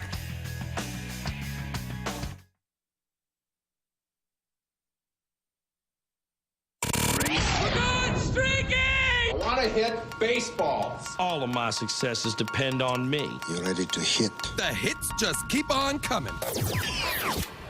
And his first big league hit is a bullet up the middle.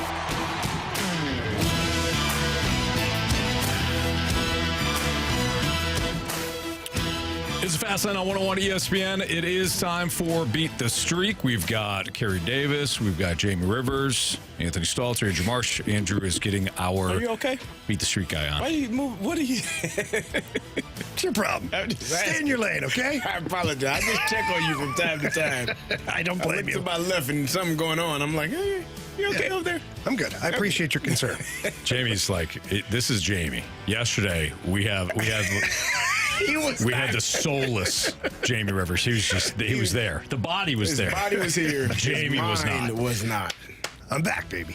Okay. I'm back, Jamie. Marsh, what do we got for standings, kid? All right, Anthony, you have a streak of 7. What was that? Streak of 7. Luis Arise has a streak of 7. Put it down again. I already did. Yeah. Doug is in second with a streak of 2. Hi, Doug. What up, Doug? Hey, Doug. What's up, guys? What's up, Doug? Great. Second place, huh? Yeah, for Right now. now. We'll see if Anthony doesn't get a hit with Luis Arise tonight. He's probably going to get a hit with Luis. I want Miles Michaelis to walk him every single time. It's in play. Oh, what? Jamie. Sorry, my bad. Hey, mate, He'll hit him once. fair pitch. He'll hit him Go ahead, once. Carey, you are in third with a streak of 1 thanks to Manny Machado's home run. Got that out the way early. And then Jamie and I are back to 0. Okay. Thanks, Nolan Arenado. Oh, come on. This guy. Don't rush me. Let me look at some numbers. It doesn't matter. Give me Luis Arise. Doug, what would you like? That took a while. All right. I got lucky last night. Let's go with Lucan Baker. Ooh. Lucan Baker. Big country. Give me Mason Wynn. Nice. Mason Wynn. It's a lot. I'm going to take Jake Cronenworth. All right, good call. I'm going to take Merrill. That kid's pretty good. Jackson Merrill. Yeah, Jackson Merrill. Rookie of the year this year in the National League. Can't see Let's Paul Skeens win. Old Miles Michaelis getting too many past him. Well, no, he's a ground ball pitcher. You guys gotta believe more in your Cardinals. I feel like Miles Michaelis always does really well when the other pitcher is like a really good pitcher. And he's a gamer. He'll go toe-to-toe. But when it's a guy that you've never heard of, he gets shelled. Yeah. No, I think you're right. He's a gamer. He's going to step up tonight, big time. Believe in him. Doug, we appreciate you. Growing. Good luck. That's a bad thing for all of you then. Doug, good luck to you. We'll talk to you tomorrow. I appreciate you guys. Thank you. Thank you. That was Beat the Streak. Time for biggest question of the day. It's time for the Fast Lane's biggest question of the day. Guys, we got a text earlier from the Air Comfort Service text line insinuating that Nolan Arenado, there you go, is no longer a fan favorite here in St. Louis. Do you guys believe that Nolan Arenado is still a fan favorite? Ooh, this is spicy, as the kids say. I think he's fallen out of favor with a lot of Cardinals fans. Don't say that. I heard a kid say it one time. Maybe it was his food. I'm not sure. What year? I don't know. Been a while. It's been a while. Oh, my God. I think he's fallen out of favor with a lot of Cardinal Nation. I think that I think that some of his body language and some of the things that he has said in the last calendar year regarding, leadership and wanting older guys and the young guy, too many young guys, and wanting to bring in other guys to be leaders, and people are like, well, what the hell are you? Yeah. Exactly. Not people, us. Yeah, well, a lot of people, not just us. We were mostly part of the mob, but us. I think he's fallen out of favor. I don't know. I don't know if he's a fan favorite anymore, guys. And I didn't think I'd say that. I think I agree with you. I think when he got here, definitely, yeah. I mean, he was looked at as future Hall of Famer, a guy that this Cardinal organization needed at the time. I think there was a video last year. I forget who they played, and the Cardinals won a game. And it was Bally's was showing the Cardinals coming into the clubhouse, and he kind of had a sour look on his face. I forget who I can't for the life of me remember who it was. But Rockies, probably. It felt like the Nationals or something like that. That works too. It was a bad team. It was a bad team. But the Cardinals won the game, as bad as they were last year. And he kind of had a sour grapes look on his face. And people take notice to when you aren't celebrating the things that maybe they feel. You mean team success? Oh, yeah. It made him. So you guys. And I don't know. And then again, I don't know if that's what was going on through his head. He was going through a slump. He was struggling. Sure. But, image perception can become reality. So you guys have an issue with that. So like if somebody, you guys, you, Carey, you, Jamie, you have an issue with a player. If I'm his teammate? That doesn't, no, that a teammate, fan, whatever, you're watching something and you say, hey, this guy's not celebrating team success right now because he had a bad moment. Yes. If it looks like that. Yeah. Again, I don't know if that, he could have stubbed his toe on the way into the clubhouse. Who knows? Maybe he had gas. Maybe he was gassy. Maybe he ate something and it didn't. Spicy. Didn't agree with him. That drives me insane. Yeah. It really does. So I wonder now why you guys were giving me crap when Kirky Cousins did it in quarterback. Here's the thing. And I brought that up to you guys. Kirky Cousins wasn't upset. And you guys it was were all like, business. Yeah, it wasn't? Same as Jordan Bennington. Yeah, he wasn't upset. He was just like, cool. I got business to do. Just like Jordan Bennington. They won the game. Your favorite moment is in Blues history. Jordan Bennington, Game 7, goal goes in, and there's no reaction. What did he tap, Jamie? His poles. He tapped the poles. He's got 2 of them. The 3 of them, really. If you tap the top. One's a crossbar. You got to teach him the hockey stuff. He's still learning. Yeah, he's getting there, though. Thank you very much. Thank you. But I've had teammates like that. Carey, I don't know if you have. That's awful. But when they go out there and the team will win, get a huge win, 6-3 win, but they didn't get a point or they didn't get a goal, and they're sour. You got to stab that person. You got to stab that team. It does usually get addressed. Sure. But it's very difficult for a younger team or a team that's struggling to address it with your Hall of Fame player. Yeah. That's tougher. It takes a player that has It'd be like Gold, you would have to walk across and be like, what are you doing? Well, or a guy that is, unafraid or, really willing to speak. Well established. Doesn't have to be a star player. Yeah. Guy that people look at in that locker room and say, I'm going to respect I'm going to this do guy. what he says. Yeah. But I think a lot of the text messages coming in say, he's just not a fan favorite. He's lost some of that, Yeah, I get that sense from Cardinals fans that the allure that, and it's crazy too how different we feel about him and Cardinals fans feel about him compared to when he first came in. Jamie, I don't know, were you on the show with us when we interviewed Arenado? Yes. And we had an issue in one of the production studios where he was on, but it wasn't recording or something. We had a big issue and we're like, hey, Nolan, sorry, can we call you back? Could have been more gracious. He was awesome. He was awesome with us. He was like, no problem, guys, I get it. Now, he was delivered to us by Matt Holliday. He was. So it's not like the PR guy said, hey, you got to talk to these numbskulls. Very true. But still, he... At no point was he like, wow, this is a clown show, I'm out of here. I agree. And fans, you hit the home run in the home opener when you and I got rained on when we were doing the show live. That was that same day. It was unbelievable. Yeah, but he hit the home run. It was an absolute-ish show. Everybody loved him. This is the guy. This is him. And now to this, where we're talking about him having poop in his drawers even when the Cardinals win. I think this year really hurt him from a popularity standpoint. Because there's so many times where things have happened and he just looks angry or the effort. Like, when's the last time he thought, well, Nolan Arenado's not going to give an effort? Right. And then he gets busted, running the bases poorly, giving up on a play.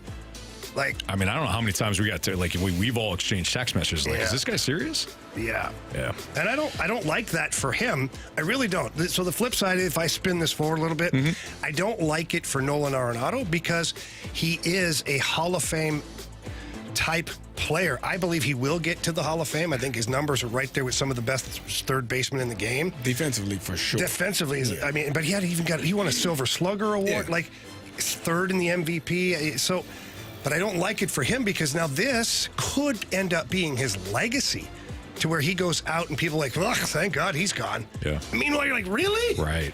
No kidding. Like, we're talking about him and Scott Rowland in the same breath at times in the past handful of years, and now you're like, I can't wait for him to go. Yeah. That's weird. It's Fastlane on 101 ESPN. We have Bet the Board, we've got criticisms and compliments, and we have 3 stars of the day next.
conversation in the breaks here in the Fast Lane on 101 ESPN. Marsh, I don't know if you get told this enough. We appreciate you. We appreciate you, Marsh.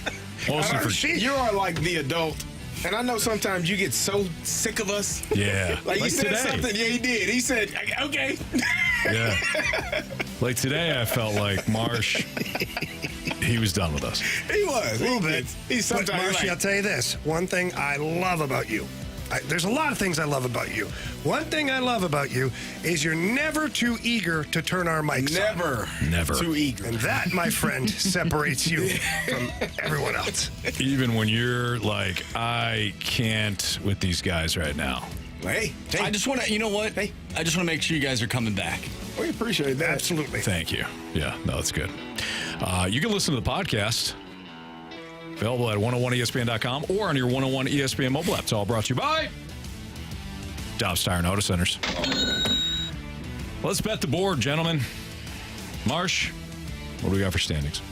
All right, Anthony, you and Carey are tied at 12. I have 9 points. Jamie is stuck at 7. Why do you say stuck? Because I've been swimming upstream 0 for here. 6 in his last 6. You're like the 1 for 9 Eagles in his last 9. Or, I'm sorry, 1 for 8 in his last 9. Ouch. The Philadelphia Eagles, you know how down the stretch Yeah, I know what happened, Carey. Sorry. You just wait. You just wait. I'm just going to. You're going to have one of those weeks or one of those months.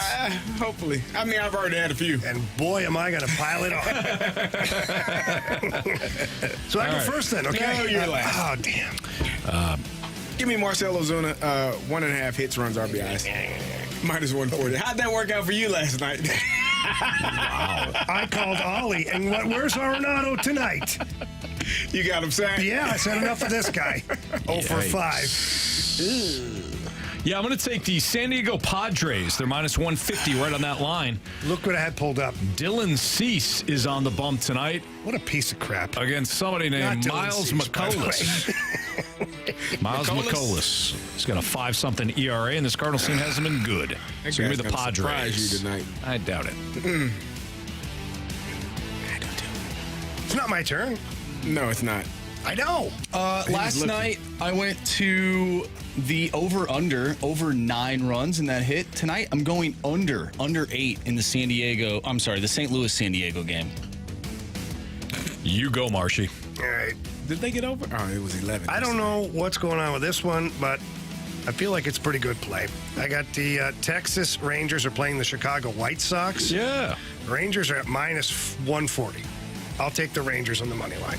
I don't really see Garrett Crochet's on the bump for the White Sox. I don't see where you're going with that. White Sox were good in 2005. Oh, they haven't been good at all this year, Anthony. By the way, shout out to Gator in the Snake Pit, man. He's taking No Name from the Snake Pit to task right now. Can they kick him out? Gator, well done, man. No Name is he angry. He was angry. He was angry at us. Gator says, don't respect 4 guys who work their asses off just because you don't like the content. Just leave the chat, please. Respect you, Gator. Thank you. Shout out. For reference there, No Name said, you guys, and this is in all caps, you guys are he's yelling. complete. The @ SSS holes. Stop burying the team. People listen and then react the way you want them to. Most of the listeners are puppets. You just called all the listeners puppets. Now that's rude. First of all, that's John Mozeliak. Not our listeners. That was Mo. Not our listeners. It's actually not No Name. No it's Name. Mo Name. It's Mo Name. Our listeners are incredible. Yes, they are. Yes. You pile of fast lane. Go ahead, Marsh. All right, 3 stars of the day. No Name is definitely not on that list. Good. But no star. Our 3rd star of the day goes out to Rich Hill. Welcome back. Hey, Rich Hill. Nice job. He's back. The God willing. Second star of the day goes to Mike Shilt's book. Oh, yeah, we're going to need that thing. Back at some point. Marcia, you're on We're going to need it. Yeah. And, of course, the first star of the day goes to a civilization that keeps on going today. I think. The Roman Empire. Roman Empire. Yes. Nice. Good. Yeah. Huns. / your Cardinals. Yes. Oh, no. If you missed that, again, just check out the podcast. We talked about the Roman Empire. Thanks to Casey. Casey actually brought it up. He left us a mic drop. So we appreciate all of you. Every single one of you. Except for you, Mo Name. you know what you can do. For Andrew Marsh, Carey Davis, and Jamie Rivers, I'm Anthony Stalter. See ya.